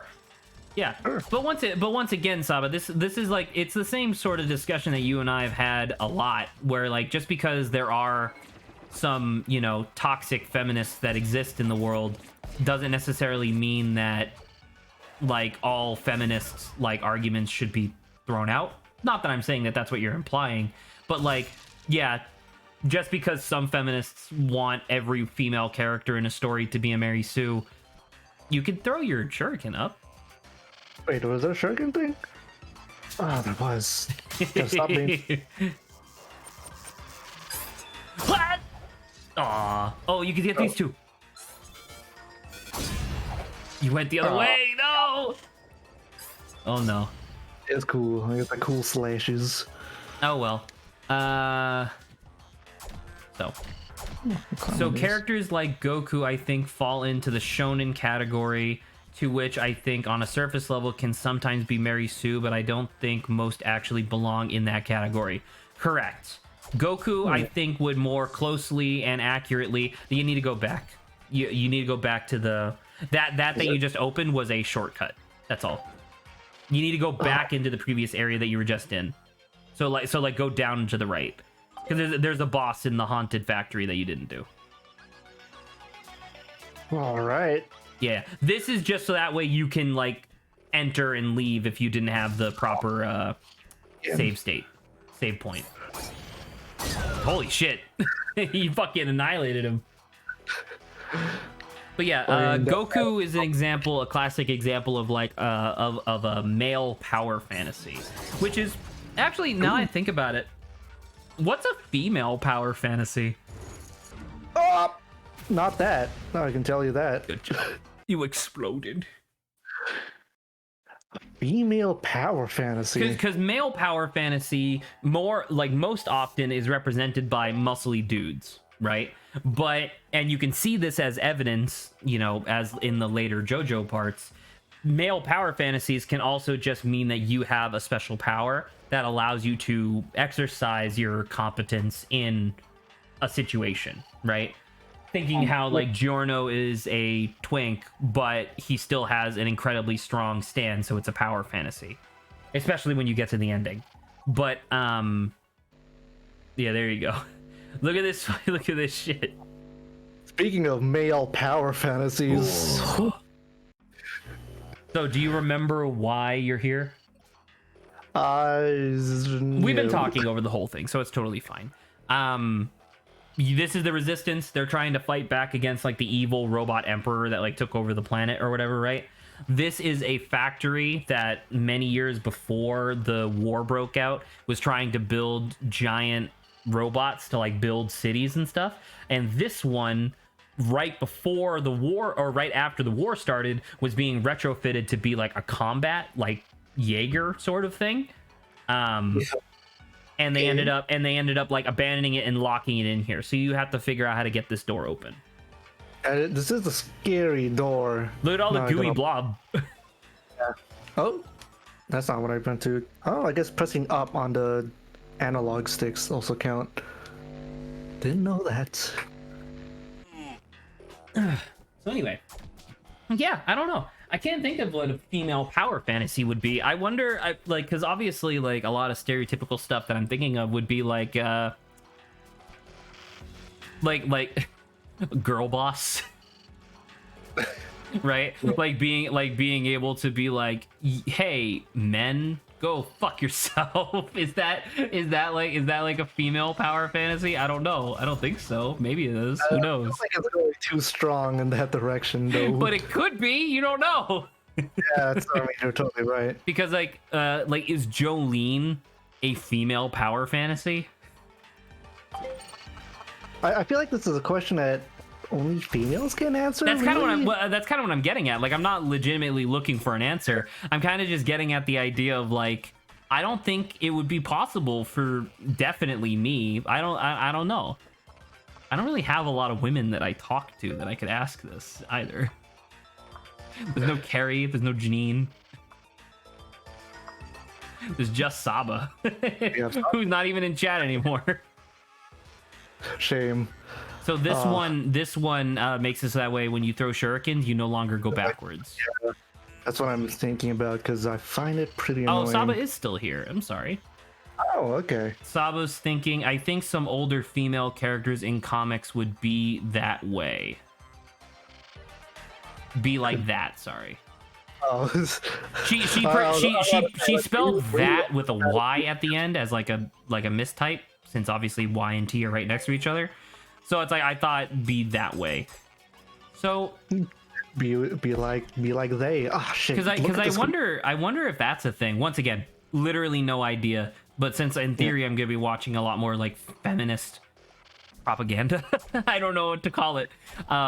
I wonder if there's going to be a part where they identify the female power fantasy as just being a bastardized version of the male power fantasy, as opposed to being like actually based on something that females would find powerful. I don't know. Say maybe it's just humans that find like what if their power fantasy is also the big muscly thing and it's just but just like a woman kinda. Yeah. Like I don't remember her name. Biriko from My Hero Academia. The bunny woman? Yeah, top 3 heroes of the world / country. But very, very much muscular and all that. I don't know. If that was a power fantasy, I'd be like, alright, so humans just like to be big and muscly. Humans might just like it when they're big and muscly sometimes. Yeah, and I don't Because disagree. there's examples of people who don't like that archetype, you know, people who would rather have people who think that Light Yagami from Death Note is the ultimate power fantasy, right? Because he's fucking crazy smart and he has the ability to write your name and kill you. You know, like that's he's technically another power fantasy. I guess, but if someone's power fantasy is to be light Yagami, I'm gonna be very concerned. Well, I mean, there are people who idolize the guy from Wolf of Wall Street, so it's like there's a lot of people who just don't understand the intent of a character. Like people that think that Joaquin Phoenix's Joker is like a role model. Oh no. You know what I mean? Anyway, That is that's pretty it. That's bad. actually kind of interesting. I wish I knew more women who were into this sort of thing, so I could ask them what their version of, like, not even just like quote unquote female power fantasy, but I would just ask them like, hey, what would be your power fantasy? I should open with that on Tinder. What is your power fantasy? It's like some like clearly a bot that's just trying to get me to like to some lady's Snapchat, just like picture caked in makeup and all this other stuff, like duck lips, and I'm just like, what's your power fantasy? Like, we're having a discussion with multiple people. Can you tell me what your what your ideal power fantasy is? That actually might be like a popular on r/ask Reddit. Maybe. I might do that if I can figure out a way to word it so it doesn't sound weird. I would love to look that I would love to get people's opinion on that, because now I'm just curious. I tend to be this is Saba. Oh, I tend to be more like that with books though for females. I don't know what that means. I tend to be more like that with books though for females. So books that are geared towards women? So like Twilight? What does geared towards women mean? The only books that I can think of that are like specifically geared towards women are like 50 Shades of Grey, so I don't really understand what that means. I'm assuming she'll explain in a second. And also, Sabi, you gotta remember, I know you're responding to like the comments as we're making them, but by the time we get back to your comment, I have no fucking idea what you're talking about anymore. I don't know the context. I don't even know how this sentence started. Don't even know what I had for breakfast. Oh, That waffles. comment couples with the one above it. Okay, sorry. But I may not be as good because I tend to have more fun with guy characters. I did indeed choose Aether instead of Lumine. I don't know what that means. I'm assuming that's Genshin. That means that is Genshin, because you can choose a male or female character. You chose male? Really? I thought you were... Never mind.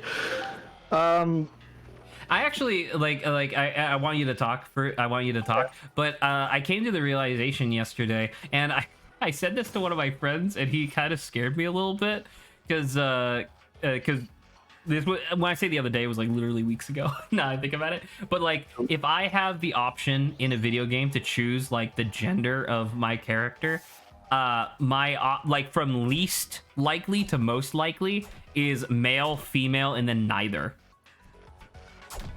Isn't that all the choices? Well, yes, but I'm ranking them. Oh, okay, yeah. I'm ranking okay. them from least to most likely.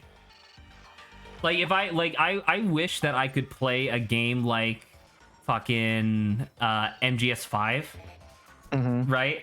Well, no, MGS5 specifically stars Snake. So what about like fucking what's the one that's been around for a while?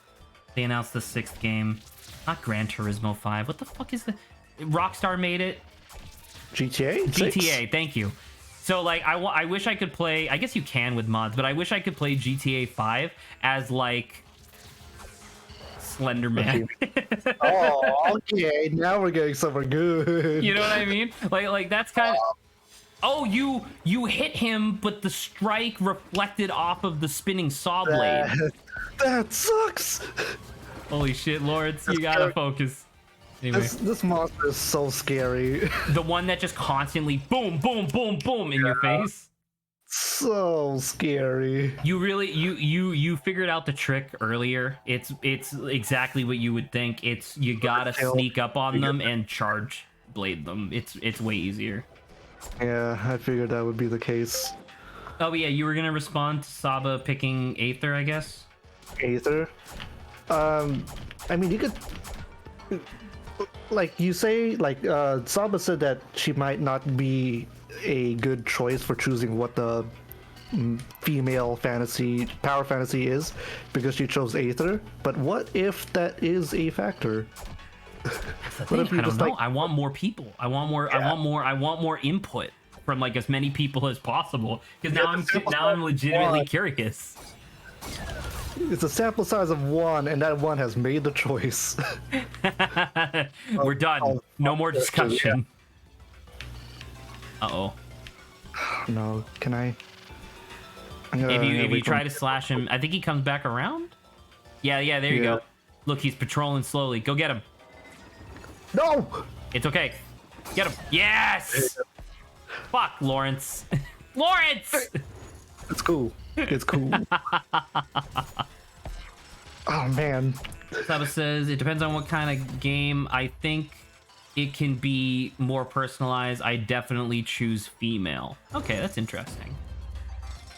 I mean, I don't, like, you can probably tell by the like, the characters that I want to play in, like, tabletop RPGs and stuff. But, like, I want to play just a pile of slime.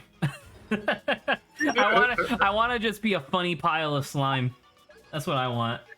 It'll hurt me. I can't believe Saba it. says, I think a factor for me is that because I am a woman, I enjoy playing, I'm assuming instead of planning, as the opposite. I don't need any more of me all the time. That's true. That's fair. I will say that it's probably just because of like my inherent guilt. But like if it's a video game that where the female, like if the female character is hot, I feel much less inclined to pick it, because then if somebody walks in and sees me playing the game, they're like, oh, you just picked that because they're hot. And I'm like, no! No, I like their design, okay? I promise! I remember when Saints Row 3 came out. This is like a stupid story. I remember when Saints Row 3 came out. That game has, oh my god, Lawrence. Oh, come on. Come on. When Saints Row 3 came out, they had a character customization thing, right? The first thing you had to do is pick your character's gender, and then you could customize like a bunch of stuff on it. Oh yeah, I know. Can you imagine where I'm getting with this? Yes. There was an option, and I swear to God. So, on one hand, not my fault. On the other hand, I didn't correct my mistake, so it's also my fault. But I chose female, and I was just like, hey, go nuts, right? Just random. And the very first random that I hit, the bust size meter maxed out. Nope. And I was like, I can't stick with this. This character is ridiculous. And then I was like, well, what's the harm? Yeah. What's the worst that could happen? What's the worst that could happen? And you want to know what the worst that could happen was? What was it? There was one of the missions that I was doing involved a lot of running. Oh, and so there was a lot of running, and then my dad came downstairs. He was doing something. He was just like picking something up from the back room, and so he comes out of the back room with me playing Saints Row 3 on the big screen TV, and he just sees this woman running with her tits so large that she's slapping her own shoulders as she runs, and Dad goes, "What the fuck are you playing?" And I'm like, "No, yeah, I'm about to say. it's different." Saints Row do be one of those games. You know, I mean, that's the game with the dildo bat, so it makes sense that they would, that they wouldn't exactly discourage this sort of engagement with their product. But it was just like, I don't know, man. I look back at that fondly because I'm like, man, that was great. Yeah. Played as a bigger woman. Yeah. Got caught by her dad. Good days, good times. You know what I was thinking? What was it? What do you think? I want you to really think. And Saba, you can throw in your own 2 cents as well if you want. You can't do that. You're a fool. You gotta look at the map more. Why did you? Yeah, because that's an area you didn't go to, right? You haven't gone to yet. Because there's a way. Red. That's why. Well, because it's a doorway, right? So go to your right. I think because you come out of there. I think you come out of there and go down. If you go to the right on the map, so right there at the bottom. This one? No, to the right. To the right. To the right. To the right. To the right. To the right. And then down. Nope. To the left. And then down. To the left. This one? See that? See that little red? Man, that's a tiny fucking red. I think that's where you gotta go. I think I'm gonna do this too. Because that's also in red, but with no entrance. So, my question, what scientific invention do you think would change human society the most? Obviously, this is a big question, and you don't necessarily have to get it in, like, it's not like a right or wrong answer. I just want to open the discussion, is all. Time travel. First thing I could think of. Time travel is a good one. Time travel, I think would imply a lot more like politics, wouldn't it? Because like if time travel existed, could you imagine how fucked up all the like obviously like history would get all fucked up and stuff, but it's just like I guess it would depend on what kind of time travel existed in this particular circumstance, because like if you have the ability to go back in time, change something, and now it makes a new timeline that the people in your original timeline don't have to experience. What the fuck? I've been here. All Go right. down. Yeah, I was checking the first one. You fool. It's Oh, because Yeah. it was the secret room. yeah. There's a big drop right there. You got it. There's a big drop. Oh, wait, you can get down there somewhere. Oh, you have to go around. All right. Hold on, wait a second. So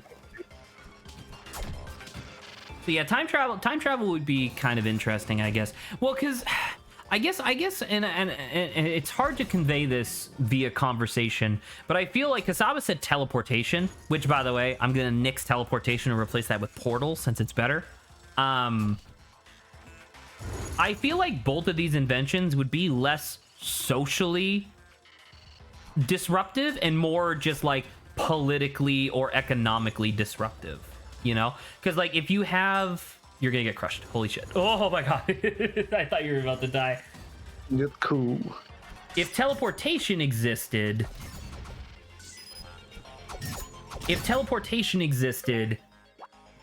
like... there's so many things that would be different, but it's like you would never need cars ever again, or planes, or boats. Good. Right? Well, actually, I guess you would still need planes and boats and stuff, but they not like you wouldn't need like cargo ships and shit, right? So like I feel like that would be more of an economic disruption as opposed to like a social disruption. Obviously, there would be a social disruption to it, but I'm thinking of things like the smartphone, or no, not even the smartphone. Smartphone would be more economic, like social media. Oh yeah. Right? Sure. Because social media has fucked with how society interacts with each other to a like exorbitantly impractical degree, and I find that really fascinating. And so if we take that, oh my god, lords, just get out of there, you're gonna die. You're gonna oh my god, you got him. You're gonna die. We're gonna die. And then what did you say, Lawrence? You said time travel? Travel. Time travel would probably be more political, because like how would time travel, like could you imagine how time travel, like obviously we just talked about like rewriting history and stuff, but like if you had a brick of gold, went back in time 1 second, stole your own brick of gold, brought it back to your present time, so now you have 2 bricks of gold, and then repeated that 1,000,000 times, wouldn't that just mean that gold is worth nothing? Because you have a near infinite amount of anything. I guess. I mean, that's putting aside the paradox, though. That's assuming... Listen, I don't believe that paradoxes can actually exist. so I don't think that's not necessarily a factor, in my opinion. Anyways. Saba says You're telepathy. uninvited to the Paradox Club. Oh, Paradox Pals. Sorry. I forgot I'm part of the Paradox Pals. Saba said run faster. Oh my god. Hey, look at that. Oh boy. Seem to match your hands perfectly. You got some fucking SMGs, dude. SMGs. B is Circle. Oh, they replaced my shurikens? You can swap it for something else. So this allows you to hover. Okay. I probably should read this. If Never mind, it's you, not- I don't know if you can, but if you hover over this pit, I think it then tells you how to switch back. Oh, okay. I think I see what it wants me to do. Yeah, you got it. You got it. Saba's suggestion of telepathy, I think, is actually, I think that's more along the lines of what I was thinking of, because if people suddenly had the Sorry, go ahead. furious pharaoh, because he's pharaoh fluid, get it? Yeah. Telepathy is more along the lines of what I was thinking of, because telepathy would have to, it would be more about communication, right? Like that's what telepathy would be about. So I feel like that would change things socially. Like, could you imagine how fucked up it would be if everybody just had access to like your surface level thoughts at all times? That would be scary. You know? Well, Lawrence is doing a boss fight right now, so I'm not gonna necessarily ask him too much. But Lawrence is gonna die. Not until I steal their health. Never They mind. don't get health, they're Ferris. Shit. Why doesn't Ferris give you more health? They're healthy for you. Consume it. Ferris? It means iron, or it means Yes. magnetic. Oh. It's ferro fluid. This is supposed to be a creature that's I made out have of metal water, essentially. Dude, you're super low on. It's cool. I can. Yeah, I knew that was gonna happen. Jesus Christ. Oh, that's so good. Not what I expected. Oh, I can read this. Furious. Furious versus Ferris. Okay. Guess I can do this again. I'm trying to Oof. think. Like, what else would change? Well, because if people just had telepathy, you know how there's that thing in well, it's not really the law, but I guess like when you're giving testimony in court or whatever, right? If you plead the Fifth Amendment and you refuse to,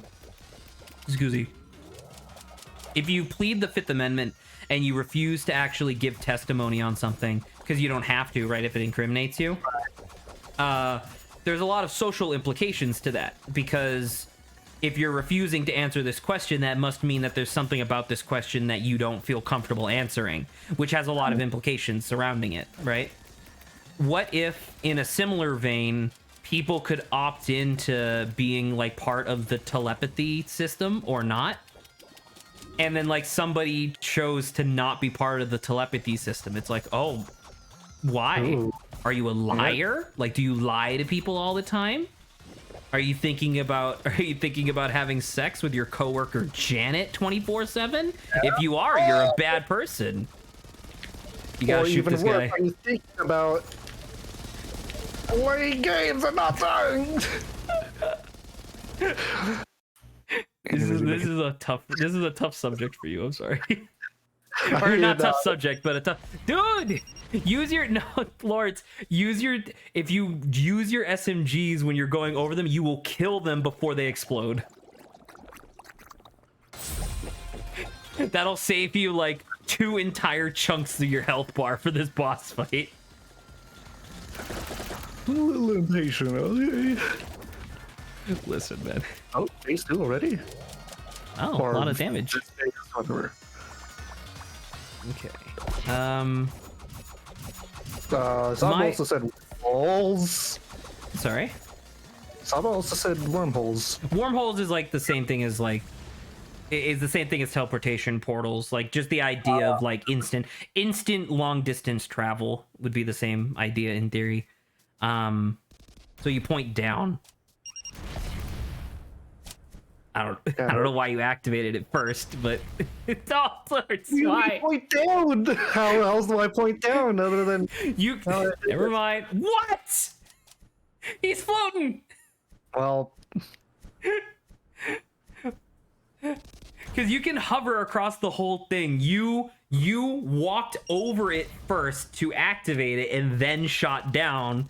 What you're supposed to do is you're supposed to jump first, then start hovering over them, and you shoot them as you go. You telling me this tiny ass thing is enough? Yes, Jump. Really? So jump and then go to the. There you go. Exactly like that. I mean, I knew that, but it's like I figured they were gonna activate. No. This ain't Well, a lot of they things. activate, but you kill them before they explode. Bananas. You have like 1 point of health, dude. That'd be great if you did it this time, though. I'm about to say, I tell all my friends this, but I'm way better in boss fights if I'm about to die and lose all my progress. I believe it. There's just something about it psychologically. Saba says maybe more obvious augmentations with tech, like stuff where people could get like prosthetic limbs and stuff, or like prosthetic organs. Yeah, that would be interesting. I feel like that would be, I don't know. I wonder, I mean, because people could just be shitty for any reason, right? Like, I have said before, and I'll say it again, that I would be super willing to just replace like 99% of my body with robot parts if it didn't mean that I was like in debt for the rest of my like my life or whatever. Like, I would definitely do that. I have no particular attachment to this body that I inhabit. I would replace it in an instant if it was something better.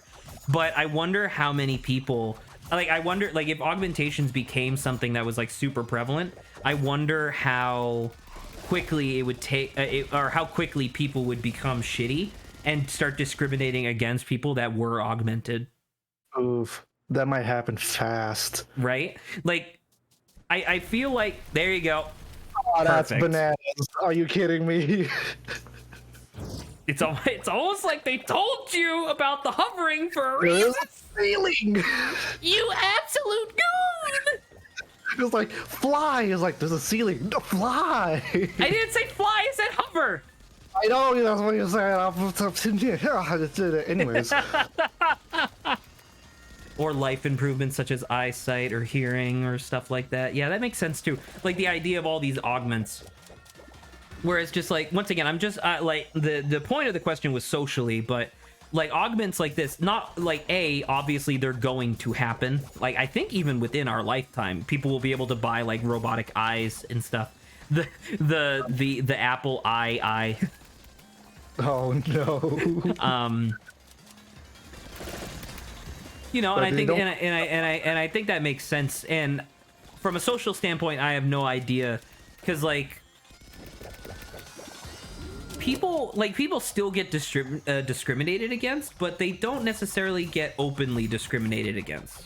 You know what I mean? Like, I wonder if that would be a thing. Like, I wonder if you had like super crazy robot arms or something, right? I wonder if it would be harder for you to get a job at a warehouse, because the warehouse manager would be like, hey, you have an unfair advantage and it's hard to compare your performance versus everyone else. Maybe. Right? But that's also a shitty warehouse manager. It was like, oh, you're doing better? Fuck you. Well, because like, could you imagine okay, so like in that circumstance, imagine you buy and upgrade your arms so you have like crazy, super cool robot arms, right? Yeah.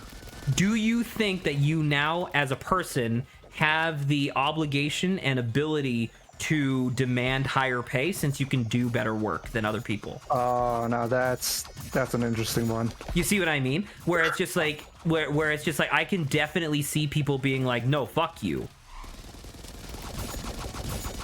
Whether or not that's fair remains to be seen, but dude, just shoot him. It's You so got him. fast. Just shoot him.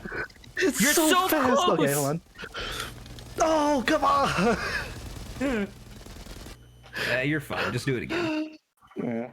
My do it again. suggestion, and the reason why I brought this up in the first place, surprise, surprise, was I talked about it before, but I think one of the most significantly, like one of the inventions that would have the most significant social change would be gene therapy. Ooh. The ability through a process that doesn't take your entire lifetime, maybe it would take like a year or so, where you could change your personal genome to be whatever you wanted it to be. I think that that would possibly have the most social change, because there are so many things in society that we have that are based on like the completely random luck that you get when you're born, right? Like when you're conceived. And now imagine if you had the ability to just change that whenever you wanted. Right? That would be Like I'm not pretty necessarily saying like everybody is suddenly a shapeshifter, but I am saying like, you know, if you're uncomfortable with your height, or if you're, I don't know, if you don't like being something, I don't know. Oh, never mind. Actually, I just realized I tapped into something that would be very, very weird. What was that? What if somebody lived in an area that was like really racist, like North Carolina, and then like gene therapy existed, so they felt compelled to change, like genetically have their race changed? Ooh, that would be a little funky. The gene stuff makes me feel weird. You and I talked about this before, Zach. Yeah, I know we did, because I think about it quite frequently. You know, because I just like I really enjoy thinking about like, because a lot of the stuff that people value in a society are based on like you know one of the things you remember, you know who Vince McMahon is? He's dead. Do you know who Vince McMahon is? No, I don't know who Vince McMahon. He's like the guy who owns and runs the WWE. Okay. He has this relatively famous quote, I want to say from like the mid 2000s, where there was a thing where there was like, wow, holy shit, you did that really fast. There was a thing that he did where a lot of people were complaining that his standards for inducting people into the WWE were too high, right? And he came out and he said that all the training and all the gumption in the world pales in comparison to being 6'3", 250 pounds with no effort. Oh, right? Essentially what he was saying was that if you want to be a wrestler, you better get lucky. yeah. Obviously, Vince McMahon is a shitty human being. Even Right, of course. not just for this statement, but just because he's a shitty human being in general. But you think about that, and it's like, well, imagine if it only took a year and you could be 6'3", 250 pounds. Yeah, then it would change. Right? Because suddenly that wouldn't be a problem, and it would be about, like, you know, how people interact and work with each other, I guess. Yeah. I think that'd be interesting. I think this tonight things would be really weird, though. I don't know think I'm going to give you some time so you can focus on this boss fight. Oh, that's fine. That's fine. I can Just say jump over him and then genetics- shoot him in the back. There genetics you go, are like weird, that. Yeah. Genetics are weird, and it's a little funny to be changing that. Even though in some cases it would be useful in a society, but Like also for people literally take advantage any of that. genetic disease. like Alzheimer's, dementia, or like pancreatic cancer. Yeah. These are all look things away. that I don't think anybody in their right mind would ever be like, yeah, you should be stuck with that. Yeah, that's crazy. You would be insane. There would actually, I can definitely think of a lot of people who would definitely be like, yeah, you listen, it's not my fault that you got stuck with hereditary Jeez. pancreatic cancer. Yeah. Oh, you were so close, by the way. Oh god. Oh well. Try again. You got like 20 minutes. You got it. Yeah. Oh my god, I love them just floating when you shoot the stuff below them. Yeah. It's so good.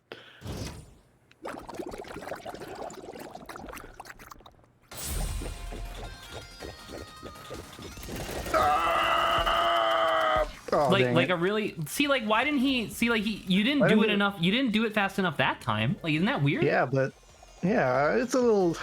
I thought it would be consistent, but if it's not consistent, I guess I gotta be safer. I think it's because the spread on the bullets is randomized. Yeah, you're probably right about that.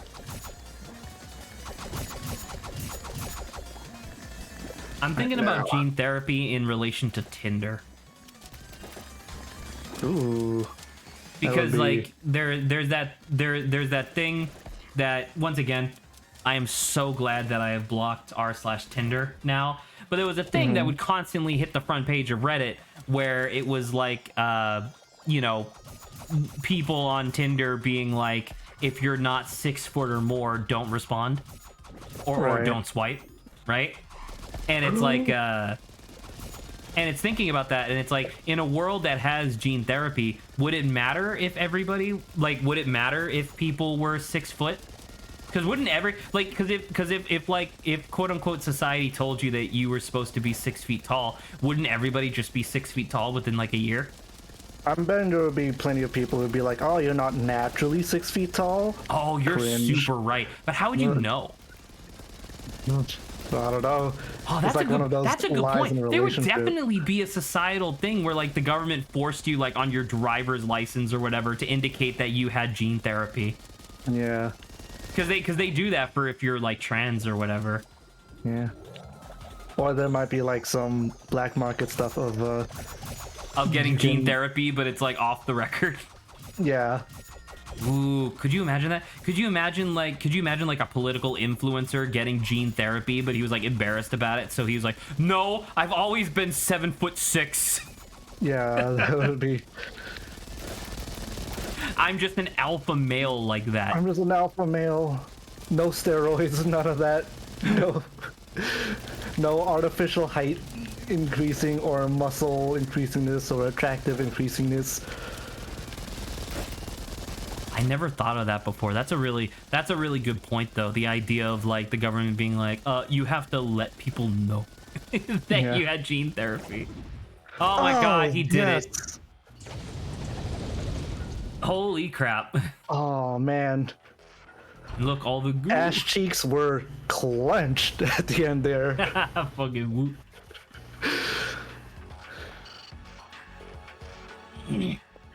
Oh, finally.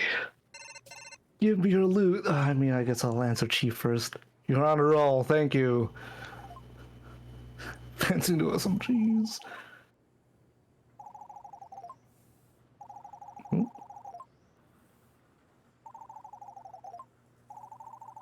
Do you want to? Let's go see Alright. the mech. Yeah. Let's see the Mac and let's beat it in 15 minutes.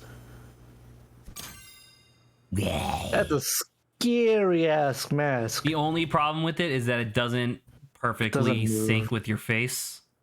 Oh, Like double jump. oh no. So with the CRT head, you can get away with it because it's not that bad, right? Yeah. So I'll remind you that if you wanted to switch your hat, you can just open up the menu. Yeah, I could. It's like just the smiley face, like ah. Wait, is there a shortcut? Nope. You're trying to go to that question mark. Yep. So What is you this? want to go. Oh, it's why am I So you want to go up. Oh, come on. It'd be so friggity fraggity precise. There you go. So you want to, yeah, you want to go up. I gotta But you travel got all it. through this again. All right. Lawrence has got it. Well, we have neared the end of stream. This was a good conversation that I unfortunately wasn't able to be part of voice-wise, but I'm glad I got to participate in it. Yeah, we're So glad still we like- were glad to have you. Obviously, I think normally what would have happened in this particular context was that I would have told Lawrence about some of the interesting feminist frequency videos that I have been watching. We would have discussed it for like maybe 10 minutes and then moved on to like video games. Probably. That's probably what would Probably. have. Lawrence, you're dying. Yes, I'm aware. Remember when I said that give me a boss fight and I'll handle it? But Yeah, give me and a if it's fucking platforming, puzzle you'll and I'll die. suffer? Oh, that's so true. That's so good. Dear God, please give me saves. Wait, doesn't mean. Oh no, not again. Nice. Oh, you can do it multiple times if they wouldn't die in one strike. Yeah. Oh, that's interesting. I'm assuming that means that Saba's Fine. like leaving, which is fine. Probably. Lol, but with me, it ends up being like a 2-hour discussion, which, in all honesty, like that's content, baby. You know, Yeah. like that makes sense. We never dislike a 2-hour discussion. Saba says, "Good luck, Lawrence. Ciao, Saba. Enjoy the rest of your New Listen, Year's." I don't need luck. I just need skill. Needs health right now. needs help, actually. Oh, help. True. Oh, bro, come on, just get up. There you go. There you go. There you go, baby. Oh, Waha! wow. Yippee! It's a me, CRT head. It's a no, you don't. Yes, Sam. It's like, Okay. you're there. You did it. I refuse to be killed at the end by these dimwits. God, that'd be so good. Oh my God, Lawrence, please. I'm out. Is this it? Oh, you Oh, can first off, shoot save. that. Shoot. Oh, switch No, go back, weapons. go back. Okay. Stop to the right. Oh, never mind. Okay. There was a shortcut. Yeah, I saw that shortcut. I thought you were gonna like zoom past the shortcut. I was like, no. I totally saw that. Oh. Oh, that Sure, worked. that makes sense. I think. And then it was left. Lefty loosey, righty tighty.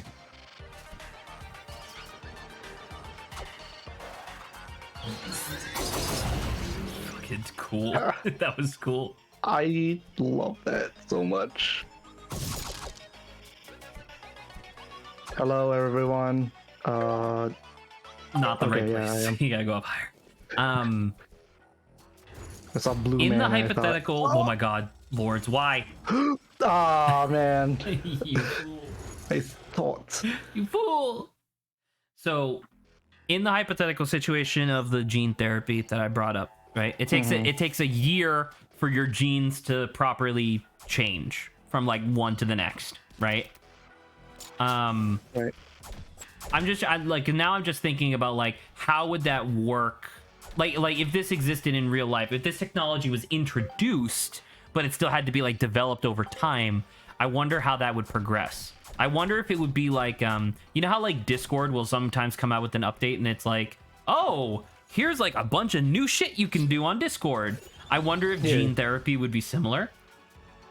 Where like when it first comes out, it's like, oh, do you have eczema? Do you have hereditary type 1 diabetes? You know, like a bunch of like medical stuff.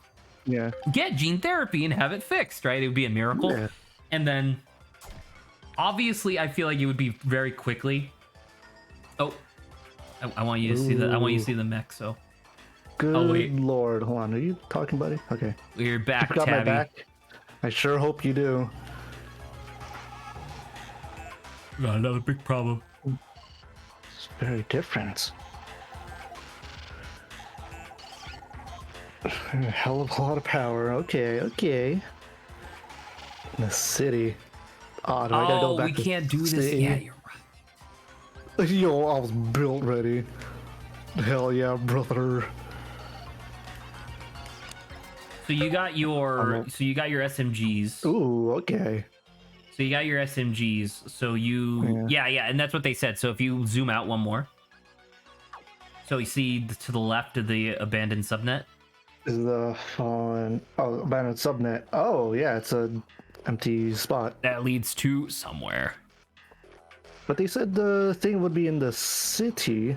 Which is, I believe, to the left of the abandoned subnet. Is it not just Fallen City? Fallen right City there? is not the same thing as the city. Oh.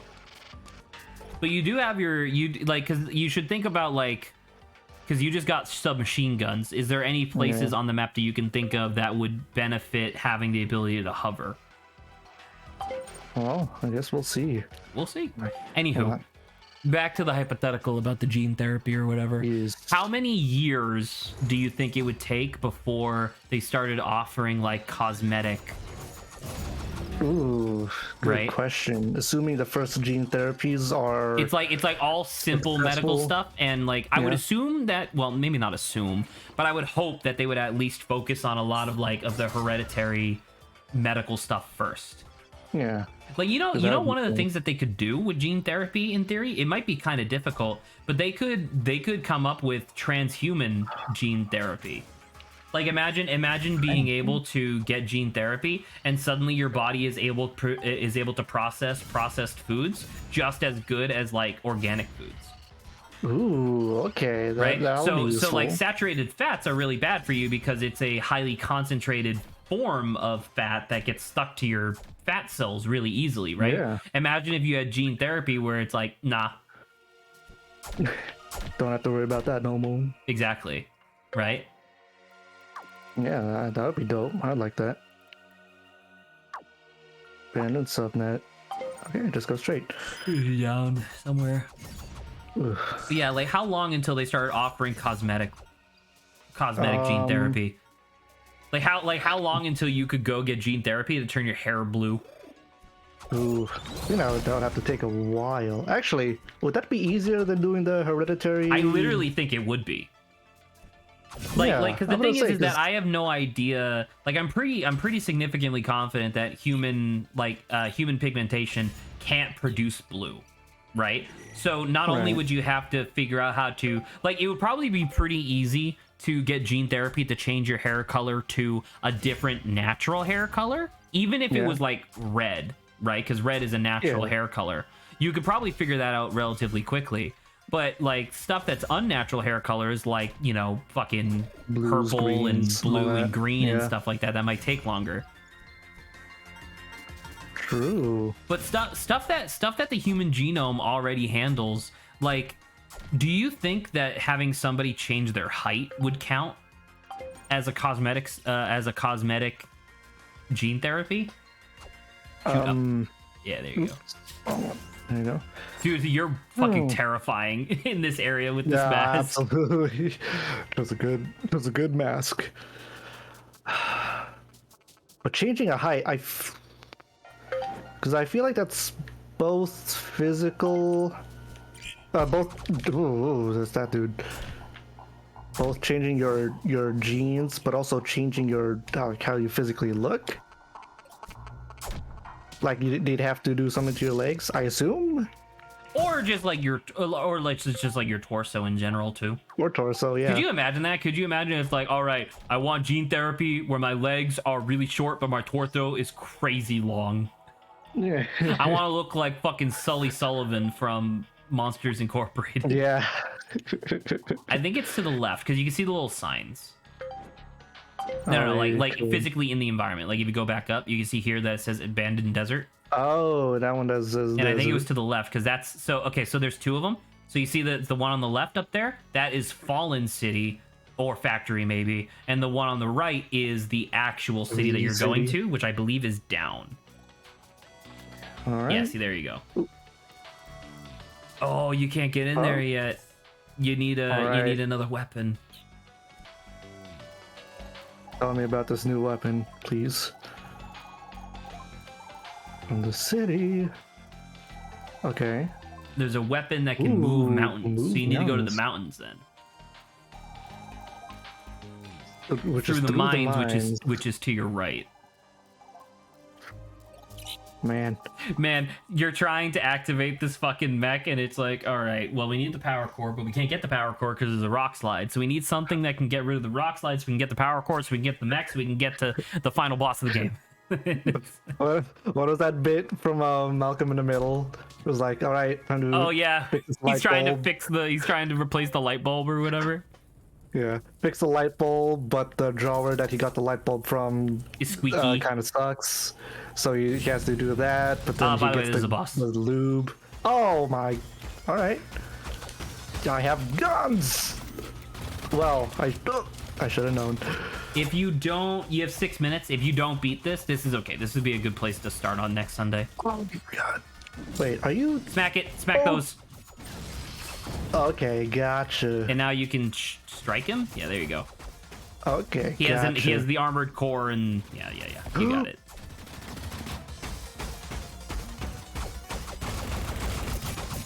You Man, fool. I feel really bad now because now I'm just thinking about it, and it's like, go slash him. Yeah, there you go.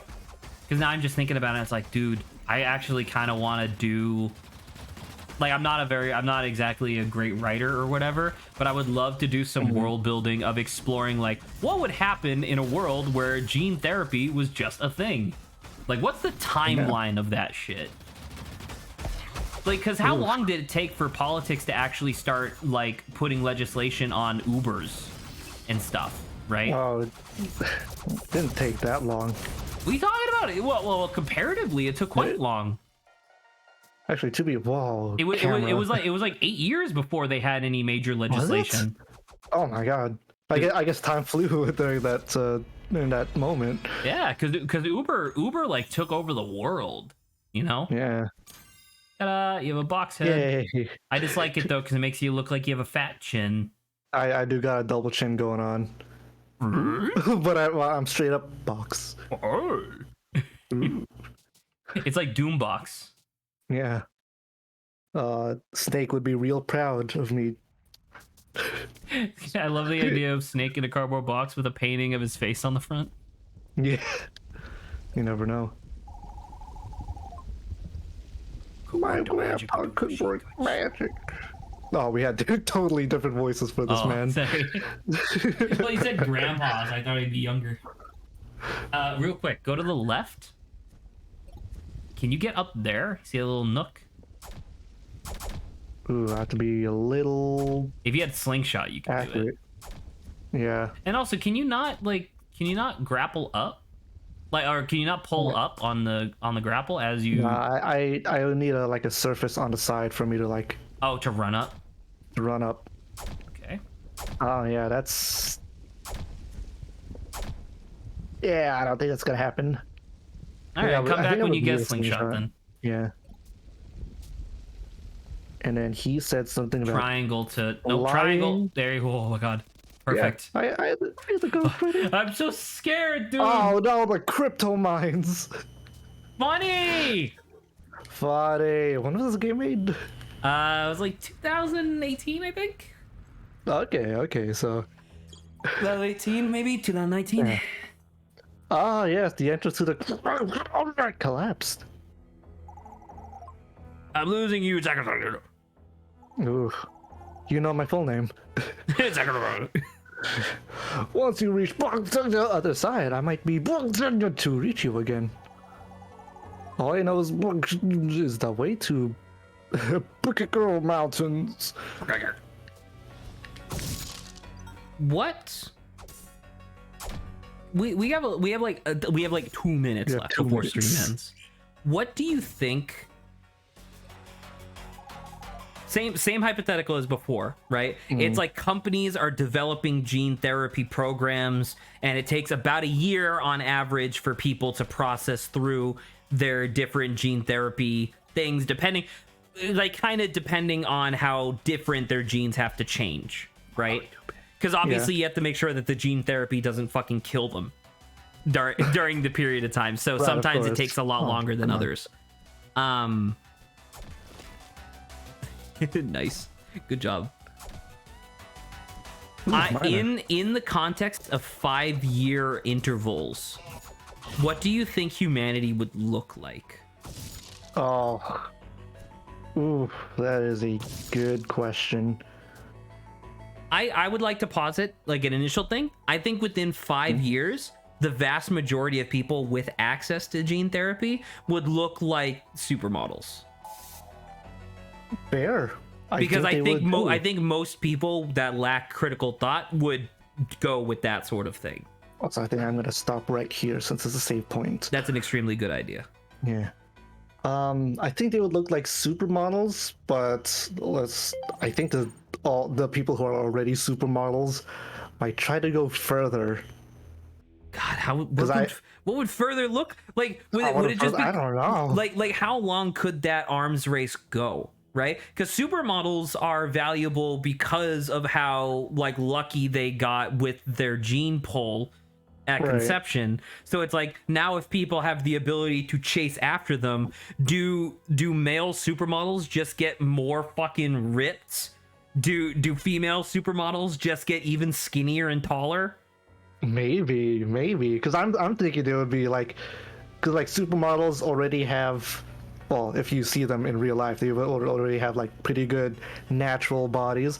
But I think if they were to be enhanced in a way, they would be so out of proportion, almost inhuman, but would look good in a picture, almost like they've been photoshopped. But that's the thing. I don't think it would necessarily. Well, they would probably, because of like lack of like preparation, I guess it would look inhuman.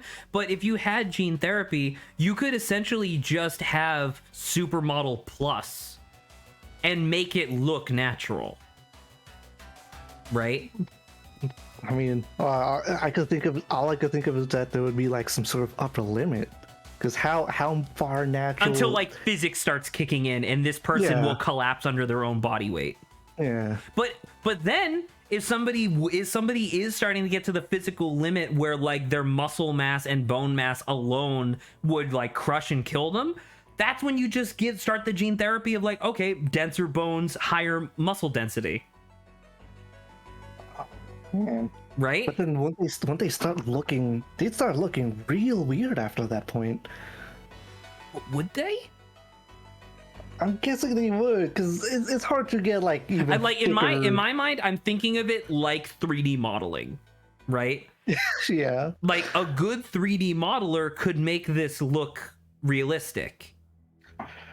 Sure. And so in theory, it would be difficult, like really fucking hard, because you'd have to manipulate the human genome in a specific way. But you could Right. like do it, I guess. Because like I guess the question that I eventually wanted to get to, and we're already over time, so I don't want to chew up too much more of your Sunday, but like, how many years do you think it would take before people started doing weird shit? Oh, that would be. Like somebody is like, all right, I'm getting gene therapy and I'm replacing all of my hair with 2 squid tentacles. Oh my god! I'll tell you the time. I'll tell you how long it'll take. 2 months. No. I don't mean until like the first person does it. I mean until it becomes the norm to have all these norm, crazy fucking okay. genetic whatevers. To be a norm, that would be a while. I don't know. Because you know that furries would eat this shit up Oh yeah. immediately. Oh my god, cat girls are coming in. This is really weird to think about. It wouldn't take long, though. I can almost see like 3 different schools of people developing, right?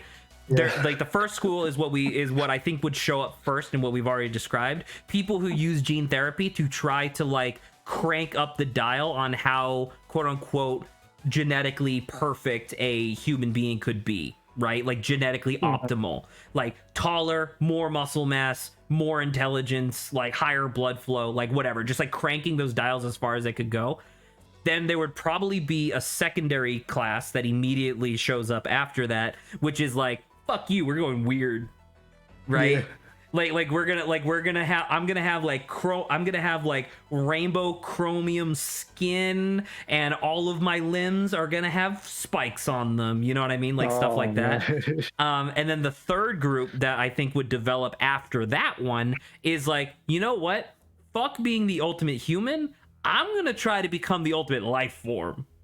Oh no. And they start doing shit where it's like, well, it turns out that mathematically being a crustacean's really useful, so I'm going to maintain my human like intellect while also developing like the anti-cancerous and like like the shell and stuff like that. And you just start seeing like transhumanoid people trying to like optimize and stuff like that, where it's like, fuck being the ultimate human, I want to be the ultimate life form.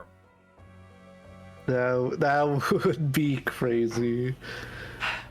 Closing remark, and then we'll end the stream. Do you think that this topic should be brought up again on with everybody? I think so. I would love to hear everyone else's opinion on this. Okay, give me a quick second. I mean, you can leave. I'm gonna be ending stream, but I'm gonna put it in banter ideas. All right. All right, ciao, sir. Thank you very grab much. some You did a lunch. very good job on Kunai today. I am very confident fun. that next Sunday you will be able to finish this game. Yeah. Yeah. Hopefully. All right, ciao, ciao. All right. Ciao.